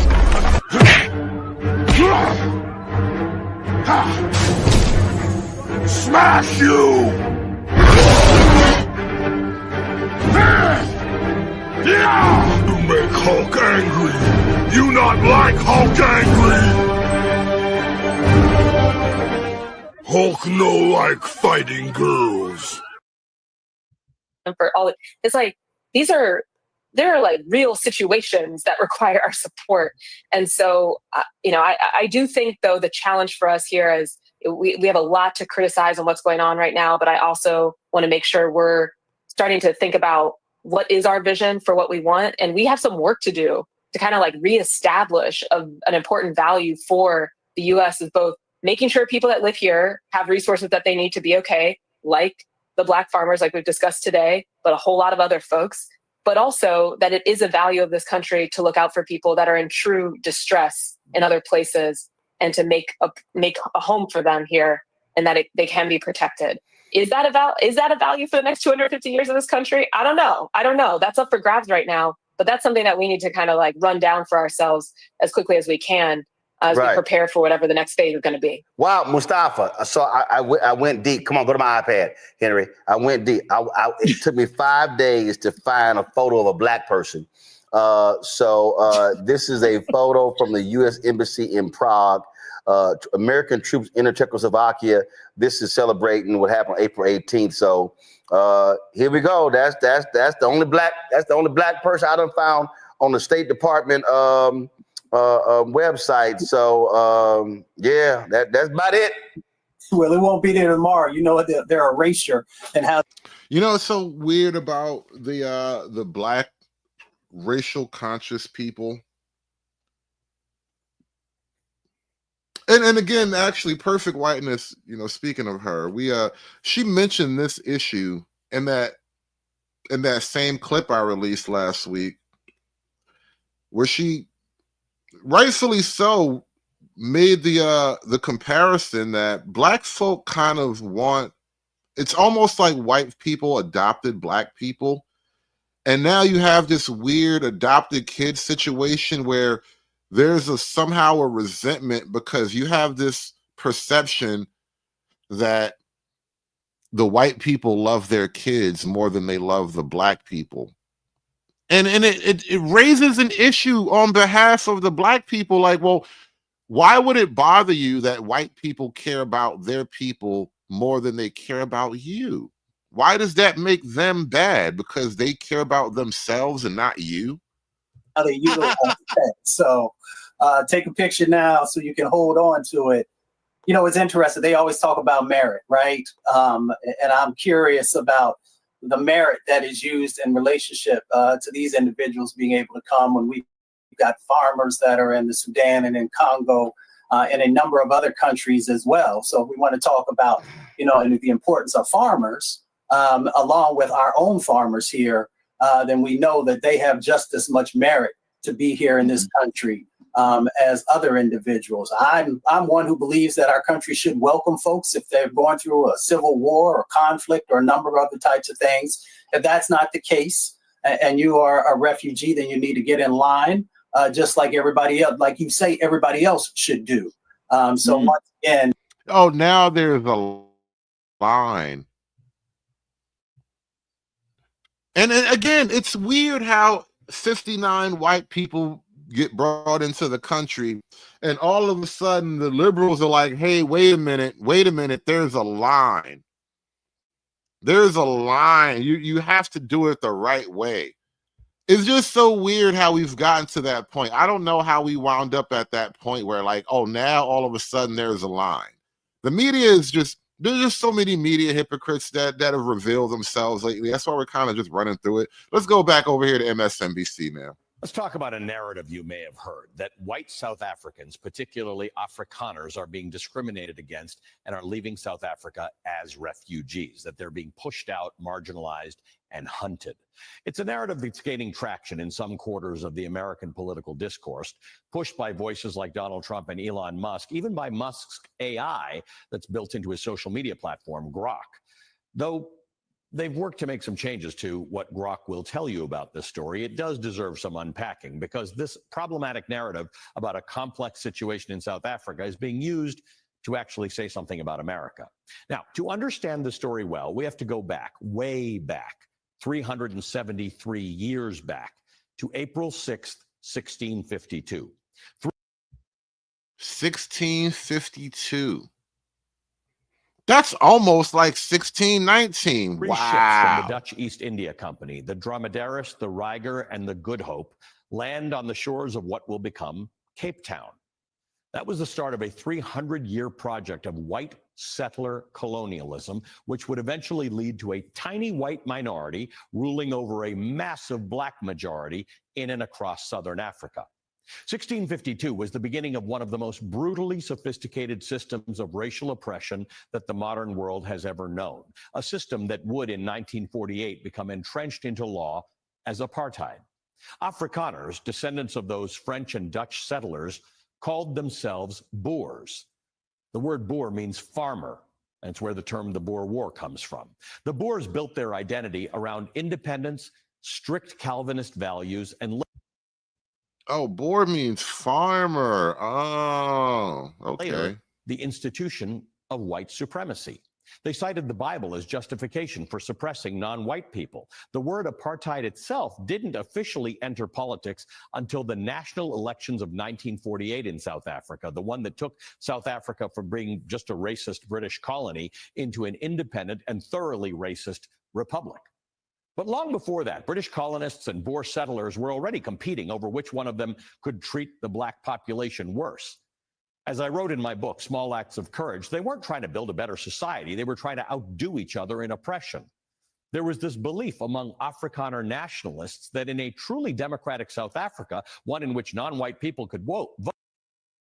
You know, that is an interesting observation. Midwest Request in the chat says the way they say Afrikaners with the hard R sounds racist. Right. I feel like you should only say Afrikaners.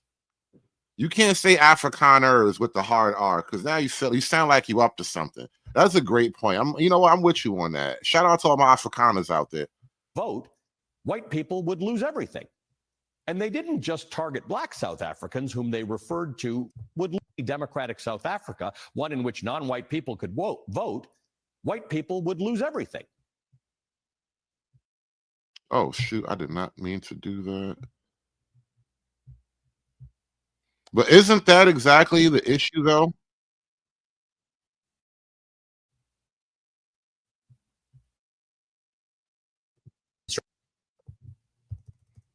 Have happened. Of white supremacy.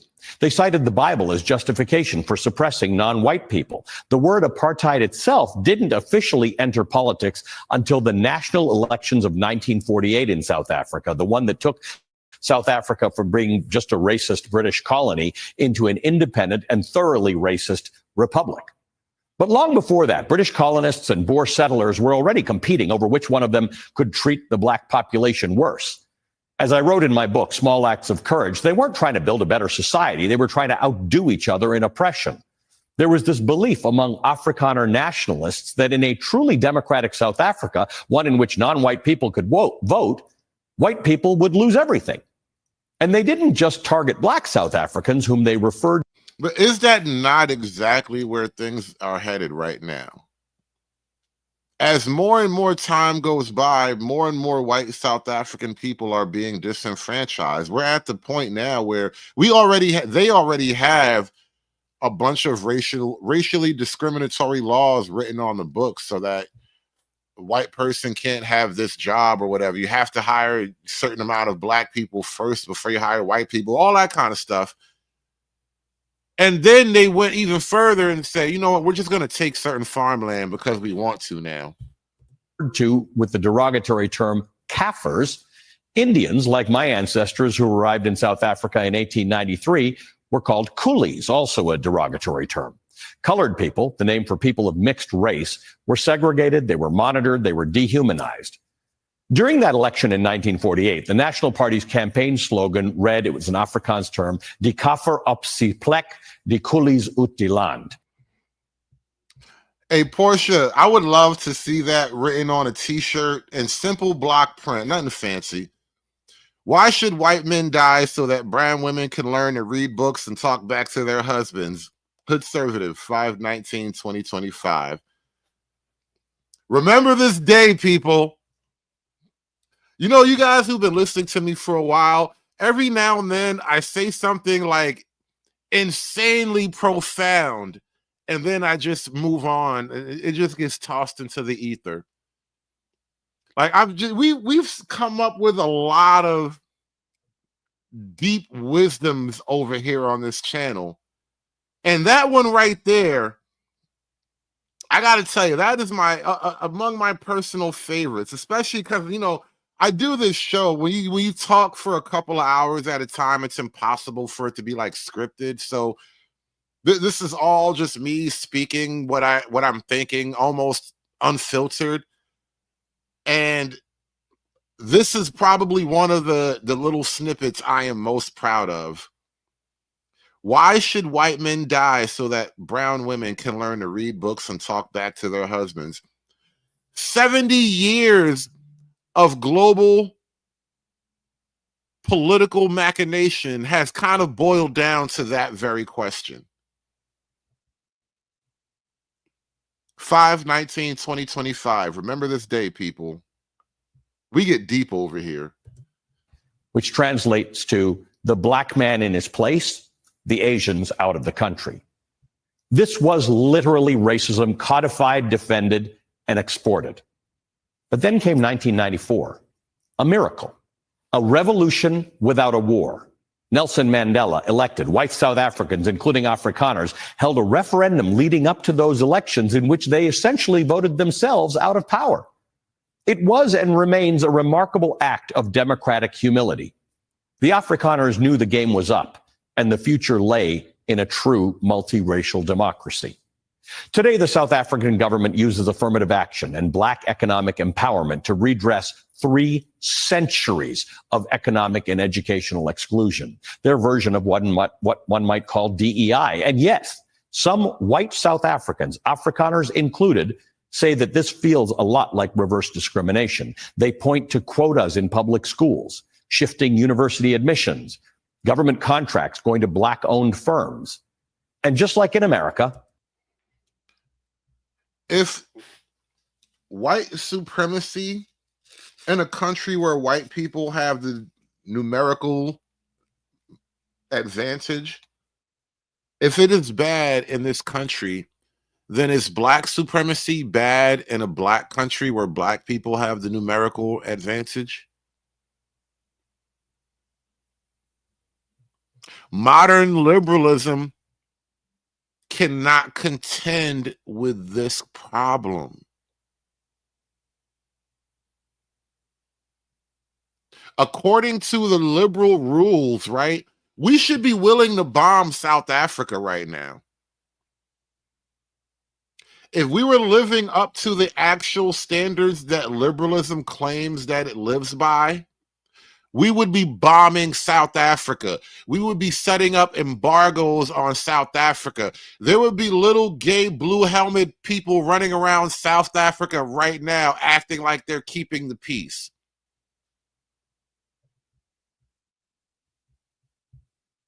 there are extremely poor white communities in South Africa, a situation that was only worsened since the end of apartheid, with whites losing their special standing in society. Afrikaans, once the dominant language, while still one of 11 national languages, isn't the primary language anymore. And farm attacks, heinous crimes have happened. White farmers have been murdered in acts that can only be described as terrorism. In 2024, between October and December, 12 people were killed in attacks on farms. But the idea that these are part of a targeted genocide against white? You know what they say about butt, right? Everything before butt is bull. So now that we've gotten out the way, let's get to how they feel about it, right? So no. Just because all the black people, well, let me ask you this question. Do the black farmers get attacked? Because it's one thing, maybe the country just has this weird thing about farmers, right? Maybe it's a weird voodoo thing. I don't know. Maybe, witch doctor said the people who pull the food out the ground are poisoning you. Maybe, I don't know. Are the black farmers getting attacked, or is it just the white ones? White people? That claim has no basis in fact. This is where the story stops being about South Africa and starts being about America. In 2018, President Donald Trump tweeted that he would ask the State Department to investigate the, quote, large-scale killing of white farmers in South Africa. No data, No context, just the echo of a white nationalist talking point. Oh, they were just echoing. It was just an echo. It wasn't even really real. It was an echo. I don't think this guy understands how echoes work, you know. In order to hear an echo, someone has to actually say a thing. Like, you can't have an echo when everybody's quiet. Elon Musk, born in South Africa, has echoed similar sentiments, painting Afrikaners as victims of a hostile black majority government. Just this week, Elon Musk shared at least 20 posts on X about South Africa and what he calls anti-white laws. But ask yourself, is this really about concern for Afrikaners? Or are Afrikaners being used, deployed as symbols in a broader American narrative that says white people everywhere are under attack? I didn't say that. You said that. I didn't say anything like that. But it does kind of make the question, you know, the question is now begging itself, right? If they can write those laws over there, and you guys are all right with that over there, well, why would they not write these laws over here too? And you guys would be all right with that over here, right? Or am I thinking too hard? Did I have too much to think? I think a lot. I have a problem. It's a way to justify grievance politics here at home, to stoke fear, to say, look, this is what happens when minorities take over. Afrikaners, descendants of colonizers, are being recast as victims of multiculturalism, pluralism, and true democracy, as messy and complicated as democracy can be. Does multiculturalism not have victims? Is everybody just living in peaceful, pluralistic, orgiastic utopia? Is it all wonderful? Is everything fine? I hadn't realized multiculturalism didn't have any victims. I didn't realize everything was fine. I'm sorry. I'm slow, I guess.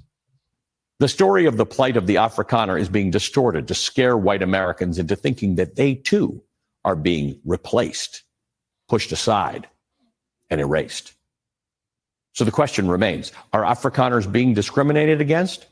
Some feel they are, and they may be right. But South Africa today is not apartheid in reverse. Whoa, did you say they may be right? So much confusion. Watching the news lately, you don't really learn anything anymore. Did you ever, though? Maybe, I don't know. But you certainly don't learn anything watching the news nowadays. You come away more confused if you watch the news. You learn more listening to me talk for 2 hours than you actually do watching the news. Pushed aside and erased. So the question remains, are Afrikaners being discriminated against? Some feel they are, and they may be right. Afrikaners being discriminated against? Some feel they are, and they may be right. Are Afrikaners being discriminated against? Some feel they are, and they may be right. But South Africa today is not apartheid in reverse. It is the hard, necessary, often ugly work of repair. It is the ugly, it's hard, ugly, necessary work. I bet you a serial G rapper thinks that it's hard, ugly, and necessary work too. You know, the kinds of guys who jump out of the bushes and attack girls as they're jogging, they think it's hard, ugly, necessary work too. You know what I mean? The kind of guys who's waiting for a single woman to walk into her home alone after going to the club all night. I bet he thinks his job is hard, necessary, ugly work too.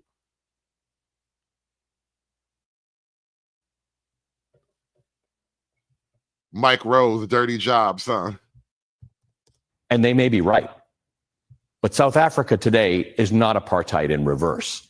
It is the hard, necessary, often ugly work of repair, of justice, of democracy trying very hard to make right what was very, very, very wrong for more than 300 years. And I want us all to kind of bathe in this moment here. Pause. They're telling us that South Africa, as it's pictured now, is the price of what liberals call justice and repair for the past. And again, this is why I say the question that we've been flirting with all night, it kind of attacks the very heart of liberalism itself, right? What if I decide the price of a repair is too high? I'm just going to keep it as it is. Fixing this jalopy is just too expensive. I'm just going to drive it around. What if we just decide that the price is too much? The price is way too high. You need to cut it, cut it, cut it, cut it. Like, what if people just decide the price for justice is too high? We looked at what justice and Kenya and all the other countries that we looked at in that Africa Adios documentary. We saw the price of decolonization up close, and it wasn't a simple matter of an official royal handoff. It was dark and brutal and savage.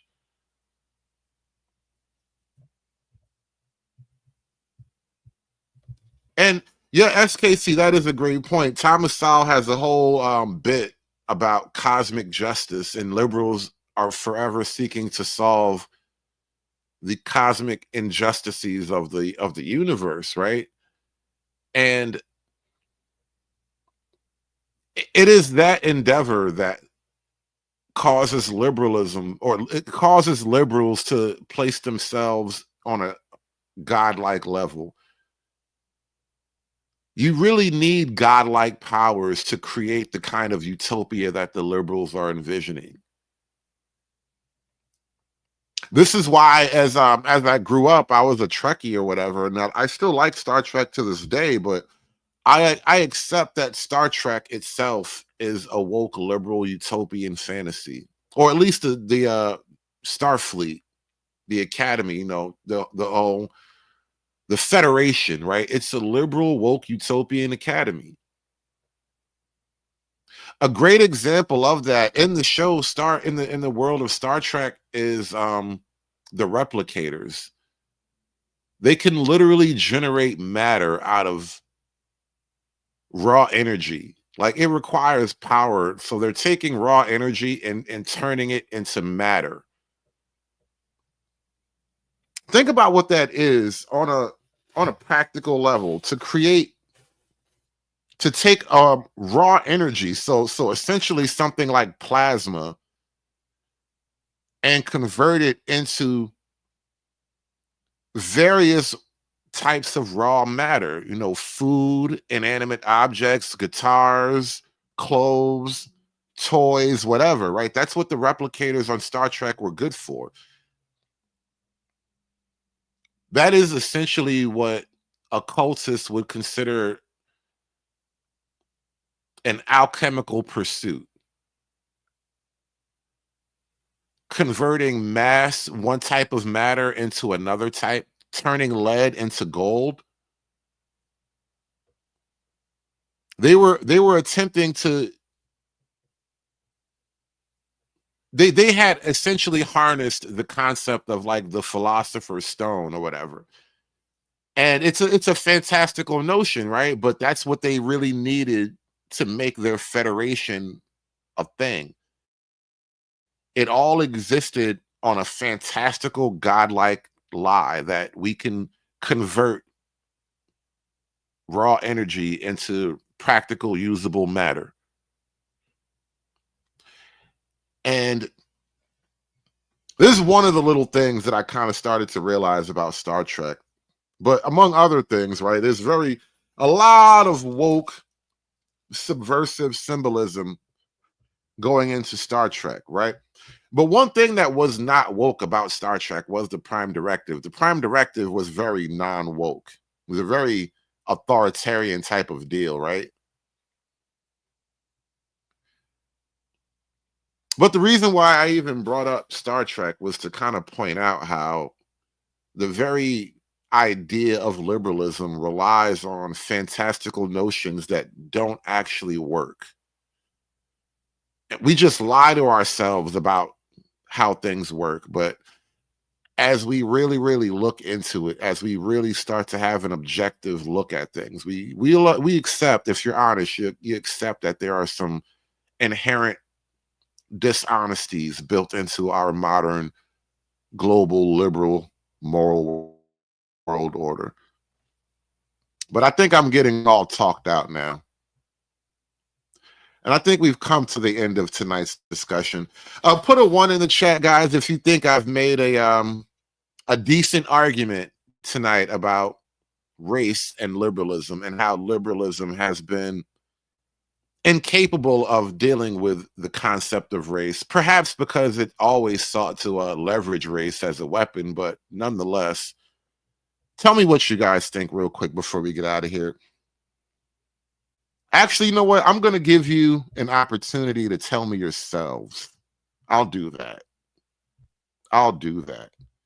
Link in the chat. How about that? Link in the chat. Race and liberalism. I got maybe 30 minutes of life left in me. Let's have a talk before I pass out. Let's chop it up, y'all.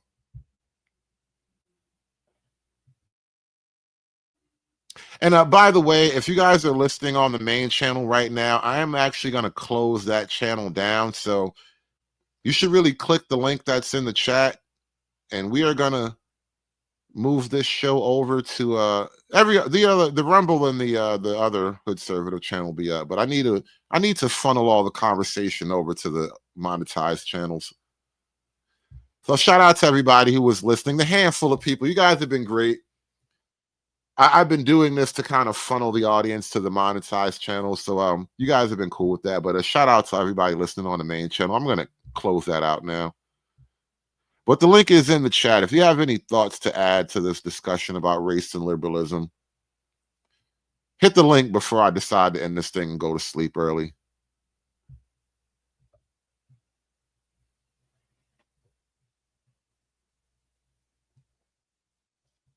But no, the concept, the question has been kind of rolling around in my mind for a couple of days since we were talking about Black fatigue, and everybody's still talking about this whole fatigue issue and all that. And I realize that there are issues deeper than just raw Black fatigue. Like, that's a surface level issue. I think there are some questions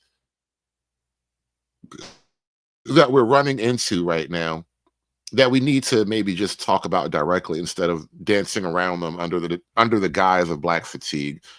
But we got a taker. Welcome to the show, Black Socrates. Good to talk to you, bro. How you doing? I'm doing well. What about yourself?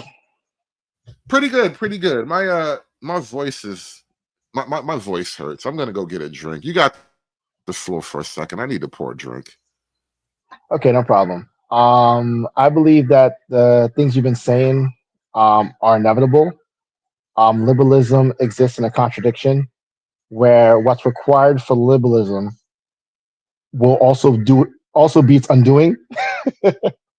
It's kind of like this famous joke in ancient Greece where two gentlemen were talking about politics, and one of them was saying that they envision a world where everything is free and common for the common man, and the other person asks, "Who's going to work then?" And he says, "Oh, the slaves." And I believe that that's liberalism contradiction. That the only way it can really work is with a slavish population, a population of people who are not liberal, who continue to buy into some weird concept and be exploited. And also, they'll eventually populate and overtake the liberals. So it's always self-defeating. I don't. That's what I gotta say. I guess he's still not here yet. So anyone else is out there, you can take the floor. I said my 2 cents. Okay, I'm sorry. I'm back. I did have to step away for a quick second. But let me ask you a question directly, because obviously I've been sort of talking my way through a premise tonight. Where do you stand on this idea of why it's wrong for white people to look out for one another. And where do you think that question, how do you think that question actually attacks the entire last sort of 50, 75 years maybe of civil rights in this country? No, there's actually an answer to that question. And the answer to that question is based on Marxist postmodernism. So the whole liberal edifice right now is based on communism, but instead of using proletariat and bourgeoisie, they just use identities, whether it's straight and gay, male and female, black and white, colonized, uncolonized, etc. So the real reason why you can't help white people is because white people are the bourgeoisie or the oppressor by virtue of being white. And that very framing too, it's weird. We accuse like the pro-blacks of this subconscious thought, but it literally frames white people in the natural upper caste, not even class, but as an upper caste. Like you're correct. locked into a superior position by the Correct. very ideology of liberalism. That's correct. And so, like, I think it was Franz Ferdinand, the what's that book called? The Wretched of the Earth, right? You ever heard that book? No, I haven't. So he talks about how when the colonizer and the uncolonizer meet each other, there can only be one interaction, which is war, which is either colonizer killed the quote unquote native, or the native kills the colonizer. And that's how they see it. They see it where no matter what happens, a white person is in a superior position. He has blood guilt because of past historical injustices, which are exaggerated. Same way communism is largely exaggerated, and then therefore he's guilty by default. That's the answer. Well, this is why I've been exploring these concepts intellectually on my own. This is why I've come up with the idea that how did I frame it before? Colonization, empire, the burden of empire, right? Empire is a burden in and of itself. Why? Because of what you just said. I think there is truth in that. And it's not when the colonizer meets the savage, but it's when civilization itself meets the savage. That is the only Absolutely. outcome. One of them has to die. Absolutely, but you said one key part. You said you intellectualized or reason your way to a position. Their position is not based on reason or intelligence. It's not based on logic, right? Women having rights or women having quote unquote equality. That's not based on reason, because they can't establish or assert their rights. So where do their rights come from? They come from men. So how can a woman's right come from men? It's like, come on, it's not logical. So of course, if you're reasoning and using logic, it will completely unravel, because the whole current edifice of the liberal political paradigm is not based on reason and logic. It's based on feelings, tribalism, narrative, stories, just beliefs that people have. That's why when you question them, they immediately start falling apart. If you ever watched, like recently in Trigonometry, one of the hosts was talking to a Marxist, and he asked him a simple question. They were talking about transgenderism, and the Marxists appealed to Aborigines and saying they had some novel or different ideas on gender.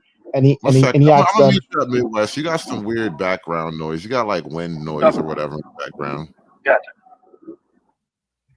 Yeah, and so the host asked the Marxists, why were Europeans able to conquer the Aborigines? And then she was shocked. She said, what are you trying to imply? He said, I'm not implying anything. I'm just asking a question. And that question right there leaves them dumbfounded, because in their narrative, there's no superior cultures or superior civilizations and inferior civilizations. It's postmodern cultural relativism. All cultures are equally good except European culture, which is just inherently bad. How does that make sense? I watched that whole interview because I saw that clip. It popped up on my feed, and I was just sort of like very curious about how the rest of it went. And I was uniquely like, very few clips make you just sort of like, wow. And she was one of those clips like, wow, this is very psychologically revealing. And it kind of leads me back to what we're talking about tonight. That question, it gets to the heart of race and liberalism. In her liberal position, she couldn't really fathom those two different racial realities. Like, because one racial group is at a certain point, they will be devoured essentially by another racial group if they ever make contact. Because how Absolutely. else could it go? But that's logical and reasonable. They are not they are not basing their position on logic and reason. In fact, they'll say reason and logic is a white European construct or form white supremacy. Like my older brother told me one time, and it's like it's a perfect way to have a self-referencing ideology when you never have to prove anything, you never have to explain yourself, you don't need evidence, you're just right, everyone else is wrong, and if they disagree with you, just call them names. Would you say that would be? No, you Yeah. got it. Would you say that? Would you say that would be like anti-white, whatever they call it, anti-white is actually anti-civilization? Would that be something that you would concur? I guess it would be with that, because that's what it sounds like to me. Like all It's these, not. all these Yeah, I things. told you. It's anti-white because white as a class, whites become a class. It doesn't become a race or group. It becomes a class, and the whites are the bourgeoisie. But don't worry. Blacks also are in it. If you're a black person who don't hold on to this ideology, you also become the enemy, right? So your Uncle Tom or your Oreo, it's the same thing. Yeah, you lose your. I think I forget who said it, but they said that once you become a Republican or you lean to the right, you lose your race card. Like you don't have it anymore. Of course, because race is a political it's a political category. It's not an actual culture or people. It's a political identity. So being black is not actually what you are in terms of skin color. It's a philosophy, which is basically being Marxist. And And that's the weird thing I've come to realize. Hold on, let me jump in real quick. That's the issue I've noticed about black. They say race is a social construct, and I totally attacked that argument earlier, but they have sort of created a social constructiveness. I don't know how to use that word, but they've made a construct of race nonetheless, and I think it is interesting that that's how it's played out. Yes and no. So the thing is, like, they have the microphone, so they're able to drown out other voices in opposition and keep on a 24/7 drone of their ideas. And so I'll give that to them, that their propaganda apparatus is pretty all encompassing, from K to 12, from the Hollywood, from the music, from the politics. You're gonna get a serving of liberalism to the point where I even consider Republicans liberal. Right? They don't think they're liberal. They think they're conservative. And I think that's laughable. But they think they're conservative. But they're liberal. That's how thorough the indoctrination is. And everyone in America is liberal. There's different shades of liberal. I call progressive. I was gonna say, if you were born like post 1970, you're probably a liberal. Like it's impossible because the cake you're baked too deep into the cake. So we are all liberals compared to like the guys who were born the day slavery ended. We're all gay liberals compared to that guy. Correct. And the reason why is because liberalism, they're all planned out. Antonio Gramsci, with the long march through the institutions, co-opting institutions, infecting academia and journalism, and also Hollywood and entertainment with ideas. You went from Father Knows Best shows and Green Acre type of television shows to shows about women independence and sexuality and solving mysteries and sexuality and all the stuff like that. There's a gradual change that completely destroyed the mores, destroyed the fabric of culture and family, etc., which is all part of Karl Marx's plan with the Communist Manifesto. You can't have family. You can't have any opposition to the revolutionary, purpose. And the thing about blackness, there was always antagonism within black people. There was no black people. Just like there's no white people. There's Irish, there's Germans, there's English, and even in these groups of people, there are splinter groups. If you go to England, there's English from London, there's English from Wales, there's English from here, and they're all different. Even in London, there's different Londoners, and that makes sense. But Herbert Marcuse in the critical theory section of neo-Marxism, they needed a group to use to help push their revolution. So they created political categories based on race. They created the concept of being black, because back in 1950s, upper class black people were very much against lower class black people. Kenneth Clark in the Dark Ghetto, the W. Du Bois, Booker T. Washington, they all had this attitude in terms of this certain black people who are not going to get with the program and leave them behind. They all had that. But suddenly, within the 1960s, all black people are the same. The upper class blacks, the Winston Churchill blacks, the upper class blacks, the lower class blacks, all the same. How's that possible? Do rednecks and upper class white people? Go ahead. No, I was going to ask. I want to get the Midwest for questioning. I thought you had something to say a minute ago. This is a clip I want us to get to. I want to see. I want to just kick to Midwest request before we jump to the clip. I kind of lost my train of thought, to be honest with you, but I was thinking about how no, go ahead, play the video. I'm going to collect my thoughts real quick. Sure. There's something I wanted to play for you guys. Freeman's Journal suggested this to me, and I actually watched this clip like yesterday, and there's a lot of intellectual weightlifting being done by what people consider the far right circles, and obviously this stuff comes across my radar as much as I can manage, because I'm way more interested in the far right so-called fascist argumentation at this point, because it's just a lot more compelling. Unless you have deep racial feelings about something, there's an argumentation here that I don't know that, like we've been talking about all day, liberalism really can't compete with. Conservatives have a bad habit, and I'm trying to come up with a name for it. But first, I'll describe it. They see the Hindu statue in Texas or the planned Muslim city in Texas, and they start debating about the First Amendment. They see the guy who moved here from India trying to impeach the president, and their minds jump to the merits of his case, or lack thereof. What they won't do is say out loud what's on their minds, namely that all of these things are weird and bad and shouldn't be happening. We shouldn't have huge Muslim cities in Texas, or huge Hindu statues, or state representatives who can't pronounce representatives. Representatives. Trump is right. Even our leftoids aren't made in America anymore. But conservatives feel like they can't have an opinion about something unless they have a legal or scientific argument. You get the feeling that if a raccoon showed up in their kitchen, they'd start figuring out how to sue it for squatting. And once conservatives decide something should be stopped, they try to stop it in a way that sounds neutral and objective. Take the example of someone who's trying to get rid of the Hindu statue. He'll propose that we make a law against any religious displays, or that religious displays should only come to a certain height. I'm not anti-Hindu, I'm just anti-things that are tall. Or the person who's trying to stop trans surgeries. He'll try to find studies showing that people regret getting them. Even when conservatives know what they want, they'll struggle for a standard to appeal to. They'll appeal to science, they'll appeal to reason, they definitely won't appeal to religious dogma, though they should, but one standard gets consistently left out of the discussion. Some call it common sense. Russell Kirk called it folk wisdom or folk law, and Edmund Burke called it prejudice. Here's Burke. You see, sir, that in this enlightened age, I am bold enough to confess that we are generally men of untaught feelings, that instead of casting away all our old prejudices, we cherish them to a very considerable degree. And to take more shame to ourselves, we cherish them because they are prejudices. And the longer they have lasted and the more generally they have prevailed, the more we cherish them. We're embarrassed to talk this way. We assume pre-rational judgment is all.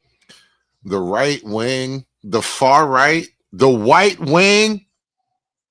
You heard it here first. The white wing has rediscovered the value of prejudice. What do you guys think about that? Before we continue, what do you guys think about that so far? The white wing of America is now discovering the intellectual argumentation supporting prejudice. Yeah, but I remember what I was going to say. So, so when you say whiteness, and how there's all these different types of white people, and they constantly go into these weird purity spirals, which I don't fucking really understand. So there's the whole collectivization of the different white races in the United States would be not, because they're communists or socialists, right? But that's not what they wanted. And if they have a competing form of like socialism, or like you could just say social programs just for white people, they're going to look at it immediately like the National Socialist Party, automatically right off the bat. And that's the eternal struggle. So they could see it happening before it even metastasizes, and they try to shut it down with equipments because they got it, Well, remember what I said. The modern religion has MLK as Black Jesus for white people, and then it has Adolf as the devil. This is the religion. So that's how that works. That's how that folds into it. But this is late stage liberalism, because the lie only works if people don't know it's a lie. But this is just way too blatant. Like you can't piss on me and tell me it's raining for fucking 50 years, and then expect me not to notice like the 59 Africans. You know what I mean? And then you're just like, we're kind of. I just seen a sea of fucking people come over the border. You were calling them fucking you were giving them all sorts of praise, and these Soften people up the just want to language kick a them bit. out. Can we soften up the language a bit, please? Apologize. Thank you. But no, the border. A bunch of people crossing the border. I'm sorry, I interrupted you. No. Yeah, we had all these people coming across the border, and they were being praised as like people that should be honored and respected and protected. But now it's just like the race switch, and I think even when the Ukrainians came over, they were kind of giving them shit. Not that again, but yeah, they were giving them all sorts of issues and everything like that. So it's just like the whole image of America helping any white peoples, like to them, it just almost feels like they're 2 seconds or 2 minutes away from realizing and collectivizing, and it'll probably happen a lot faster because once the idea starts to spread, especially the internet, it's gonna happen fucking. Look at this clip we're playing right now, bro. Like we are intellectualizing prejudice, right? And the very next step beyond that is you don't intellectualize it; you just go with your gut. We're just setting out the mental foundation at this point. Right.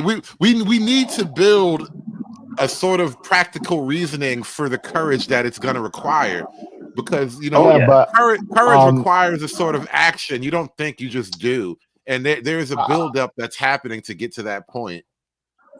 It all starts with one single step.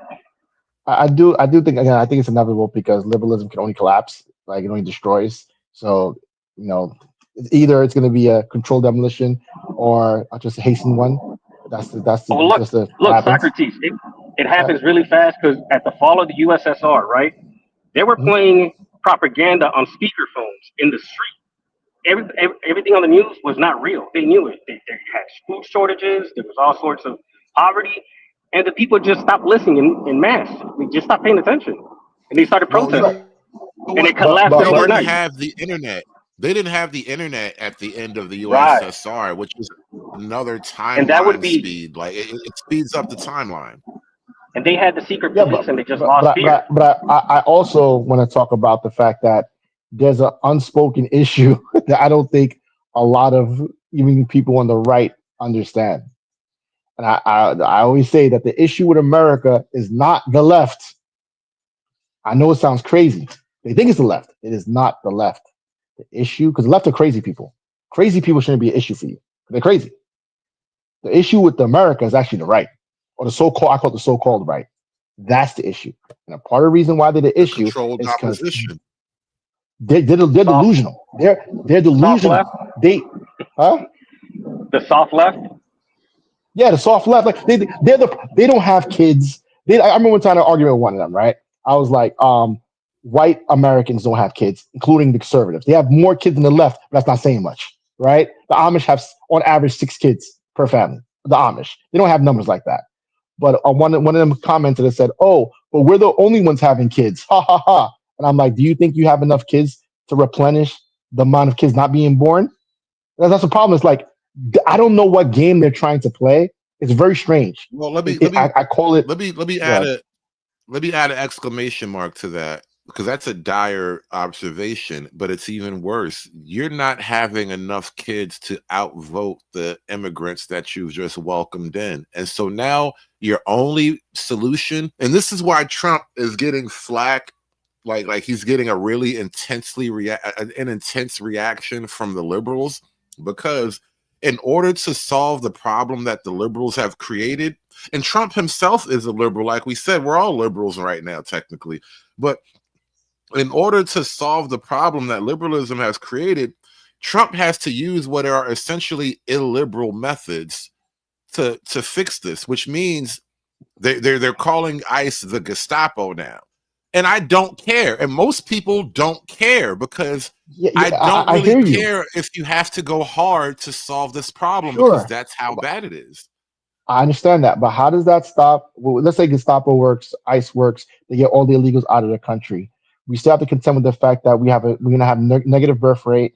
that a lot of young I'm hold with on, a lot of young American white males, right, are dejected, emasculated, don't want to do anything. This is both on the left and the right. Sure, you have a few blue pill right wing simp guys who are gonna find their girl who's gonna marry after she runs through the college the college frat boys out the college, and then she divorces someone in their 40. But he'll talk some right wing talking points.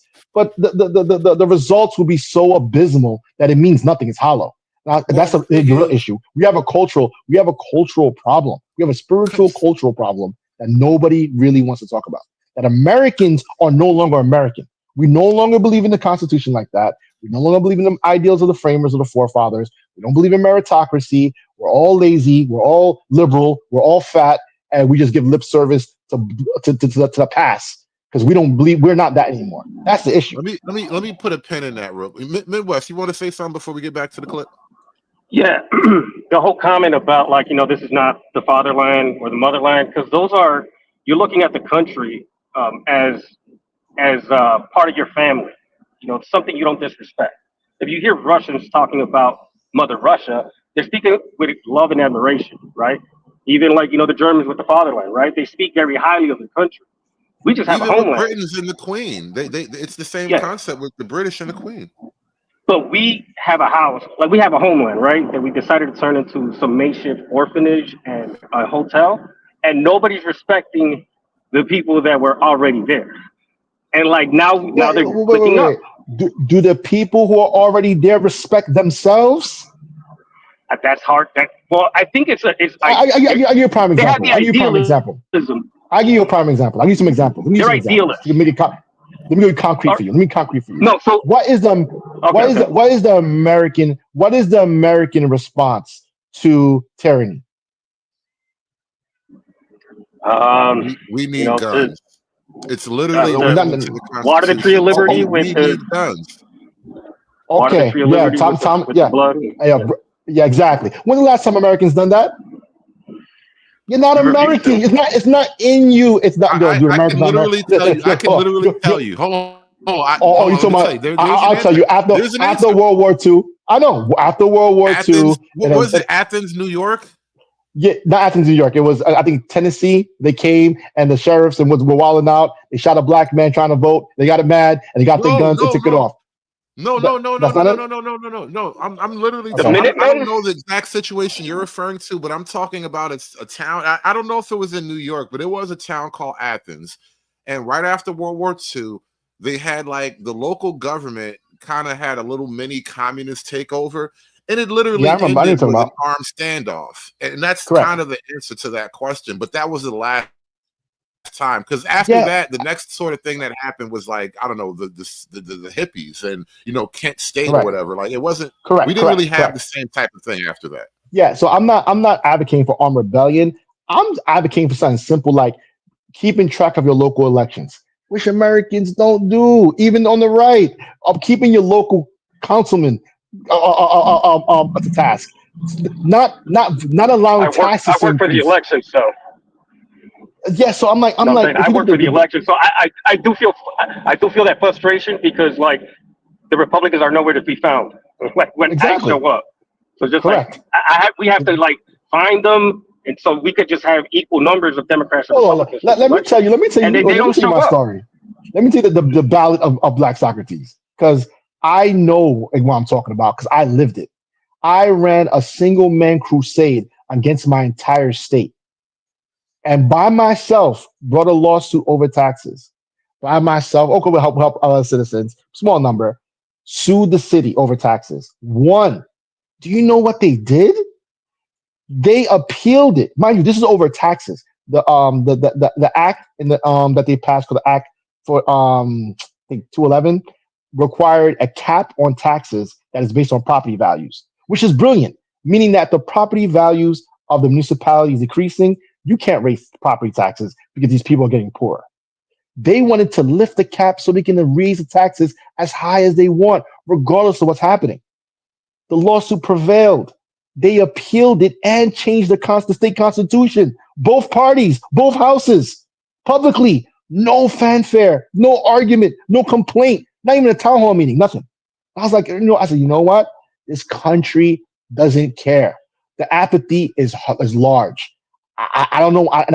I'm glad these things are happening. I agree, because what I want to happen, the ICE, the Gestapo.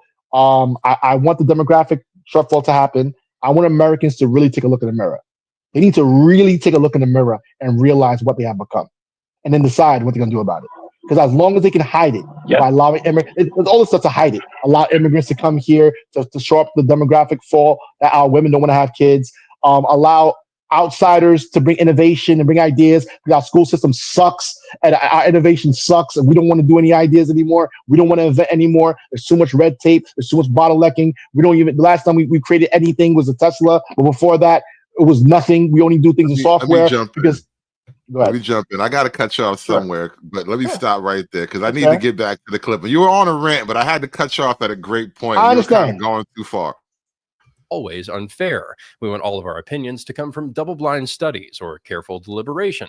But it was also controversial at the time. When Burke was writing, Enlightenment rationalism was what every smart person thought, and here he was defending untaught feelings. But why are they necessary? Aren't people capable of thinking through issues on their own? Burke didn't think so.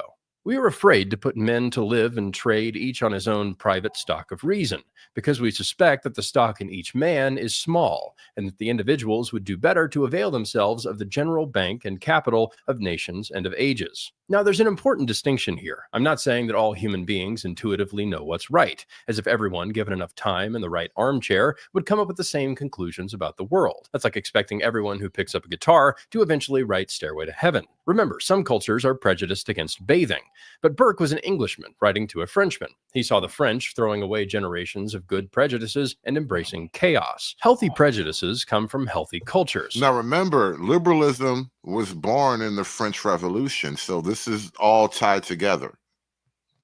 As we lose our culture, we can no longer take advantage of that general bank and capital of nations and of ages. And we've been taught to think of that capital as being evil. But of course, every advantage that previous Americans gave to modern Americans is supposed to be evil. We're subjected to a sort of cultural inheritance tax. But if we're repulsed at something evil or attracted to something good, even when we can't explain it, we should be grateful for that. We shouldn't leave it to each new generation to discover fire for themselves. This kind of prejudice is what culture is built on. Without it, we tie ourselves in knots so that we're not able to do obvious things. Because Burke's enemies won, it's turned everyone into diffident losers, too quote-unquote humble to believe anything. Burke.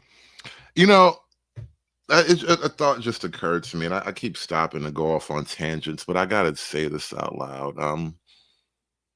The sort of intellectual curiosity that he's showing here and the level of philosophical depth that he's attempting to achieve here, I desperately search for this from Black philosophical people, from, you know, the Black intelligentsia. And you can only find that to the degree that it exists. You can only find that on people who are right-leaning Black people. And so there's a spectrum, obviously, but what I come to understand is that Black thought, generally speaking, because it's not, Black thought isn't really a right-leaning thing, but generally speaking, Black thought is intellectually weak. They don't really go deep. What I really think about Black intellectualism is that white people are the center of the universe for Black intelligentsia, and there's no true objective pursuit for the most part. The kinds of people that do pursue true objectivity and philosophical rigor, they wind up somehow on the right of the spectrum.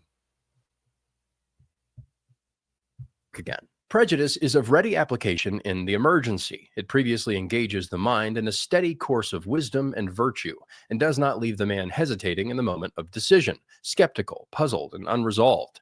Prejudice renders a man's virtue his habit, and not a series of unconnected acts. Through just prejudice, his duty becomes a part of his nature. In the last few generations, we've lost this. What should be strong convictions, we treat as personal preferences. We think we have to make a rational argument for being what our grandparents would call normal. We don't think we can act until we've dotted every I, and that's because we've allowed ourselves to be bullied by the rationalists. But it turns out you don't need permission from Neil deGrasse Tyson to tell someone to get their muddy shoes off your couch. I do think this is turning around. Since Trump came on the stage, people are more comfortable using the phrase, "we don't do that here," or I don't really care, Margaret. I don't want that person in my country, and I think most Americans agree with me. Again, that was a great moment culturally for JD Vance. That "I don't really care, Margaret." That was a line that kind of echoed way beyond the moment, because when you see Trump kind of ignoring the Supreme Court with that Abrego guy, his name is literally Kilmore Abrego. That Kilmore, whatever. He's got killer in the name. And Trump was like, listen, the plane's gone. He's not coming back. I don't really care. And we're kind of at that point. And that was a great moment. Or I don't really care, Margaret. I don't want that person in my country, and I think most Americans agree with me. If this kind of confidence comes back, we might be able to do a lot of good. But as Russell Kirk said, prejudice and prescription are delicate growths, slow to rise, easy to injure, hardly possible to resuscitate. Cultural instincts are more like orchids than they are like dandelions. You can't just spray Roundup on them for 3 generations and expect them to pop back up when it's convenient. I don't think that healthy prejudice is dead. It's just been hiding, usually behind some rational argument. Because we've cut ourselves off from a lot of our healthiest instincts, we shouldn't trust everything we think. But we also shouldn't feel like we have to cite 14 studies before we can say, that's weird, somebody stop it. Everyone has cultural presuppositions, and we should value ours. Basic confidence in our untaught feelings is something we don't just need in the general populace. We need it in our commentators, our judges, and our representatives. Yeah, the average basic beta-looking white guy is seriously considering the value of prejudice. I don't think you guys understand the depth of this moment. Good evening. What's You going know, on, I don't. man? Good evening. I don't know. I don't know if the average basic beta looking white guy, but white guys are doing a lot more thinking deeply than they normally would have had things just been running as normal. I checked in because you said that the average black thought is, white people, right? Well, it doesn't go deep. I don't want to misquote you. I But you said it was doesn't weak. go I said it's weak, and right. white It's people weak. are at the center of it. Yes. I want you to remember something. Remember a year ago, HUD, when I said to you, most of these black minds stop at buns, and you were like, no, that's not true. How many times have I proven since then that most of it stops at buns? And when you listen to all these black men, it stops at buns. It's whiteness and buns. There is nothing deeper than that. I was just gonna jump in and meet you halfway. I will say buns and white people. Those are the two impediments to like serious black thought. Yeah, that's where it all begins and ends, right? Again, ask because I always get these two mixed up. I think it was Free Zone Lou. He brought the video up. Of me challenging one of Dr. Thunder's panelists. And when I challenged him, you know what his whole thing ended up being? Buns. And I'm like, hey, buddy, there's deeper things. And it was a weird space, but I had to challenge him. When you're black, are there really anything? Is there anything deeper in your existence than buns and white supremacy, though? Real talk, real question. Yes. Now, of course, I say yes as someone who has been labeled white adjacent, has been labeled wanting to be white, has been labeled white because every other word is nigga, right? So, yes, there is more. And okay, so hold on, because you just privied me to something. You said when you're black. So when you're black, no, there's nothing more than that.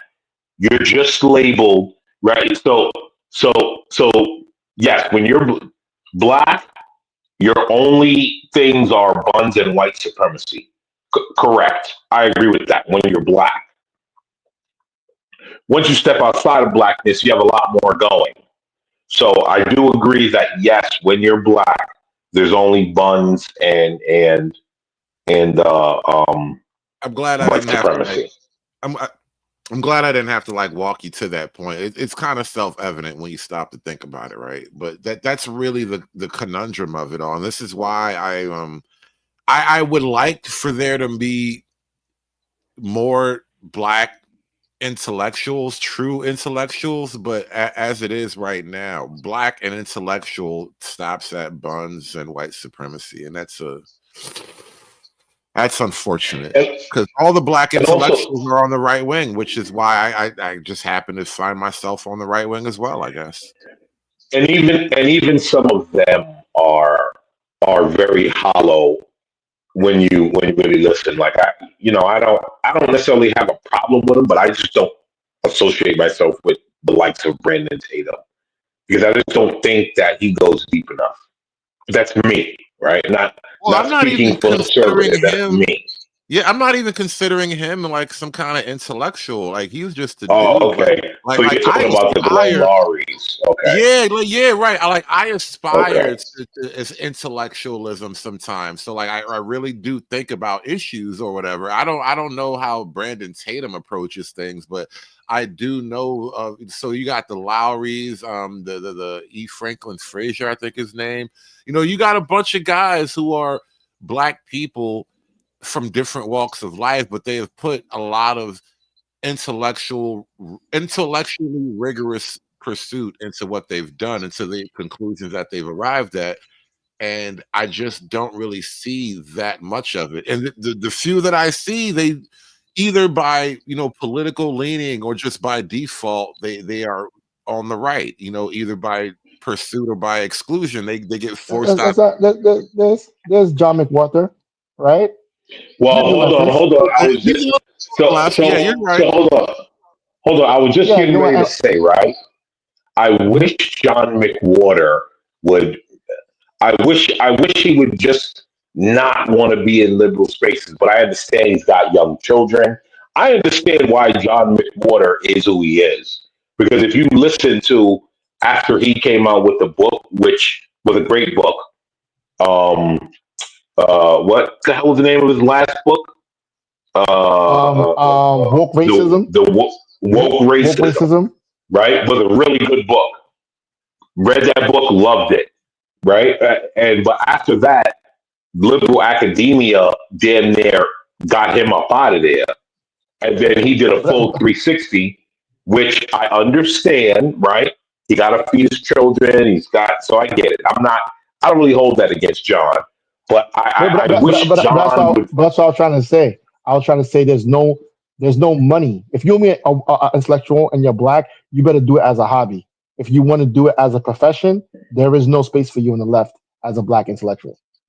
Well, what do you say for Glenn Lawry? What do you say for Thomas Sowell? What do you say for there was a guy I watched. I was watching Glenn Lawry and Thomas Sowell today. They had the other guy up there. He's getting ready to drop a book about affirmative action and its problems. So I don't know that there's no money in it. I think the problem is I specifically said there's no money on the left. So Glenn Lawry's on the right. Oh, okay. And he's funded by people on the right. Oh, Thomas Sowell's on the right, and he's funded by people on the right. If you want to be a black intellectual and want to be on the left and say anything against Marxism, communism, just like John McWhorter. John McWhorter just said a little few things about intersectionality. They almost murder, like, get your ass out of here. How dare you? Yeah, bro. Sacred cows. Yeah, bro. How dare you touch sacred cows? They sure did. If you just critique it, let's say you believe this stuff, but you critique it, you want to refine it, you're not trying to hear it. So it's like you either talk their talking points or you go on the right. Go ahead. Look at Roland Fry from Harvard. Oh, you get it. My God. They almost got him out of there in Harvard. They almost got him out of there. And you know they tried to get him out dirty too with a sex charge. Like, bro, they did it. And you know who led the charge on that? You know who led the charge? That chick. Claudine Gay led the charge. Yes. The black woman from Harvard, right? And they got her out of there Word. for some Yes. anti-Semitism, right? So you can be anti-black male, but we all know what you can't be anti. Like, it's crazy. But this is liberalism has built in some hypocrisies that are really now starting to just implode the very heart of liberalism. And what you were talking about a second ago, I wanted to address that about black intellectuals. They are the most hated by the liberals, I think, because Absolutely, that is 100%. those are the people who white liberals give themselves the N-word pass to insult when you're a black intellectual. You wind up saying something a Absolutely. little too right wing, and a white liberal will call you a nigga that's a traitor to his race, bro. I swear to God. Yeah, John McWhorter. John McWhorter went after Embrium X Kendi, and for that reason, John McWhorter had a mark on him. Yo, sure enough. Do you know? Or perfect example. Well, let me just say this one other thing. Perfect example about when they say black people can't be racist. The only caveat is you can be racist to other black people for breaking the race code, right? So the Absolutely. other night on Piers Morgan, when they were talking about the N-word, and they had Mark Lamont Hill and they had Myron Gaines on there, Piers Morgan was asking that white lady Lily to say the N-word. He just asked her to say it because she was like, I don't care, I'd say it if I felt like it. And he told her to say it live on the show. And she didn't say it because Mark Lamont Hill started chimping out. And he says she can't say the N-word because I'm the only nigga up here, so I'm the only one that would get victimized. And then immediately turn around and use the racial slur against Myron Gaines by calling him some kind of coon. I forgot. Yeah, he called him a coon, right? So, like, you see how him being a black liberal can take advantage. He can use liberalism as a shield, like, oh, you can't say that to me, and then turn around and use that very same liberalism to racially attack another non. Like the whole thing, there's a hypocrisy built into it that you just can't stand on anymore. I think Free Zone Lou had a video. Why can't they stand on it? Because too many white people are, one, they're noticing, and then two, it's one thing to have this sort of subtext when everybody is happy and houses are cheap and you can marry a woman and raise kids, but so much has been degraded from the American way of life in a material sense that you're now starting to notice, like, life sucks, and why do the blacks hate me? Like, the two things are starting to become too hard to bear. So it's funny today, Hood, right? Oh, go ahead. Sorry, go ahead. Oh, no. Well, he said something that I was going to say, Free Zone Lou took out a video. I think it was Obsidian. I guess they were like ganging up on him, and somebody was defending him on there. And the whole time I'm listening to this, I could kind of see that, like, they were just going about it in slick ways to, I guess tarnish what he's done, or kind of saying like he's not doing anything, but he is trying to help people, and like with businesses and everything like that. So I'm kind of confused why the hate, and they even drove him off of YouTube because I was trying to figure out, like, well, who is this guy? Why they kick him out? There's nothing. He's like almost like Mr. Rogers or something like that. He's very calm. I just don't understand why they're hating him for trying to help. It's just baffling to me. Well, those are two different issues. Black men didn't chase him off YouTube. So, no, I'm saying, but like, he's not in the forefront when he should be. You know what I mean? And like, there's people that are still attacking him, and other people he doesn't. In that video, he wasn't defending himself. There was other people that were defending himself, and I could hear the frustration in them. Like, why are you trying to bring him down? I don't know how to fully explain the Obsidian hate, because I like Obsidian. I've talked to Obsidian. I've technically, I guess you can say, worked with Obsidian, because we've streamed together. I've done a couple of shows with him so far over the years, and I got no real, criticism of Obsidian personally. He's a lightning rod kind of figure. He's built up some weird enemies in the black manosphere, and I can't really explain why exactly there's such a personal hate. Like, I get criticism on a general level, but he's created some personal bitterness that I don't quite get. So, there's that. No, Hood, I can explain it perfectly why they did what they did to Obsidian. It started with a little interview of Pearl and Nick Fuentes, and then Obsidian had Pearl on, and all Yeah, but hell broke loose, and didn't Angry Man do the Obsidian was same out thing? of there. I think Didn't it's Angry Man deeper do the than same Had thing? Pearl on? No, I think it's Yeah. deeper than Pearl though. No. Of course, it's deeper than Pearl because here's the thing.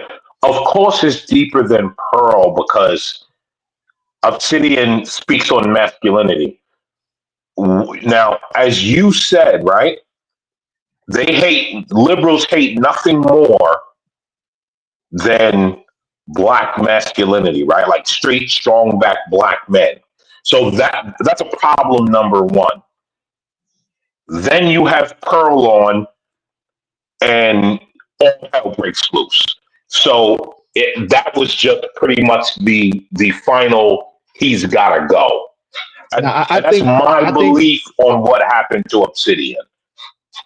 I think what happened with him was that Kimberly Foster got him out the game.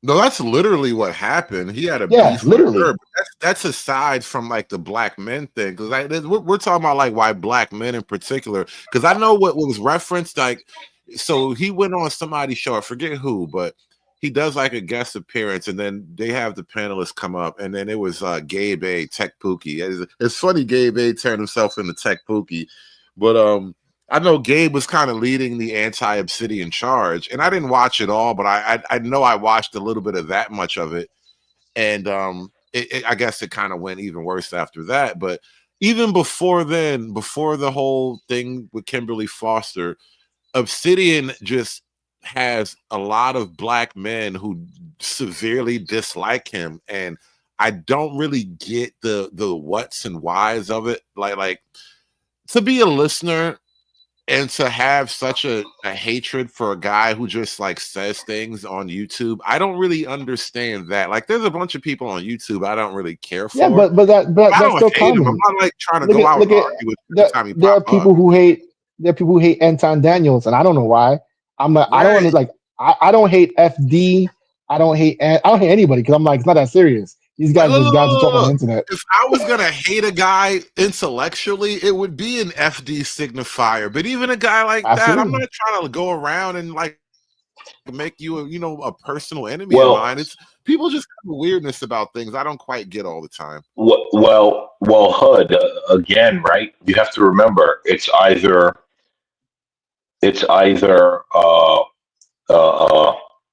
so what did we say? It's either Buns or white man bad, people? Right? Once you go anything outside of that, you start to bother both black women and black men, right? And black men. And so once you do anything outside of that, right, you either have to worship. Listen, you only have one thing when you're a black man: worship the black buns, whether it's a black man or a black woman, but we're not going to talk about that. Or wow. Or hate white people. Am I wrong though? Or hate white people. But you can't, once you do anything outside of that scope of so-called blackness, everyone's vying to get you out of it. Yeah. You know what? I think we're gonna wrap up on this point because we're at the 3 hours anyway, and I gotta get out of here. But we really veer off track talking about Obsidian, but that was an interesting kind of little. I don't really get the Obsidian hate. I understand not everybody is gonna be your cup of tea, but it was weird how people come out of the woodwork like, all right. I've been noticing this about black male culture in particular. There is no bro code. Like, for all the talk of, community and black men are supposed to have a responsibility or whatever, there is no real sense of brotherhood among black men. And so for even to have a figure that you personally don't care for, to come out of the woodworks just to grandstand on some kind of personal hatred, I don't really get it. It's a weird thing. Like, let the nigga do his thing, bro. Like, I don't know. Maybe I'm just not a hater, so it's all foreign to me. Yeah, me neither. That's why I was kind of confused, Looking for some insights. I think people like bandwagon and form teams for some strange reasons, that tribalistic team stuff. And once they're on a team, they have to oppose the quote unquote opposition. That's what I think it seems like. I've seen the infighting, and I never understood it. I'm like, you guys are talking on YouTube. Stop that serious. Yeah, I promise you, there are people on YouTube I do not care for. You do not hear me talking about them or going out of my way to hate on them. I just dislike them quietly. Like, oh yeah, I don't fuck with that. I'm keep it pushing. You know what I mean? Like, I don't get I need to engage in my hatred with you. That's not helping me. Well, maybe talking is some people consider talking at length a feminine type of thing. Sometimes it can go to gossip territory. So maybe it's guys getting feminine because I know women are more prone to be catty like that, and I've seen the cattiness amongst Black YouTube, and I just think it's silly. Yeah. Get American man. You want to say something? Let's get out of it. So before you close out, Hood, I had an interesting thing today. So I was listening to Doc. Shout out to Doc. I was listening to him today, and I had a very mild critique of him. And when you said that like they hate just strong back Black men, it was odd because I just made a light critique of Doc Thunder, and he even openly admitted that he understands that it's the white liberals that's trying to get him up out of there. That it's not the bootstrap bros. That most of his opposition comes from white liberals. You know, after I had made a very slight critique of something that I noticed, and I'm just wondering, like, bro, you just gotta come all the way over. Like, you know the problem, bro. You know, right? Doc He is said, my guy. Go. No. I'm not being anti-Doc. Like, I watch the dude almost every day. Like, I like his takes, but I have slight critiques. Just like I'll come here and critique you. I critique everyone. I have no real problem with being like, hey, I don't agree with this. It doesn't mean I hate your guts. It just means I don't agree with this small portion, and that's the end of it. I can still watch you. No, right. That's not even where I was going to go with it. Hold on, let me make a point. And I have a sympathy for people's position in life in the world. I get it, right? So for a guy like Doc, like you are not a public figure, like you're on NBC every night at 8:00, but people do lose their jobs for saying things that are a little bit risque on the internet. I get it. So as a creator and as somebody who technically like talks for a living in this little regard here, even if it's a hobby or whatever, I am not gonna like try to talk Doc into a bad spot, right? So I get there's a delicacy because I like Doc as a person. I treat you as a friend.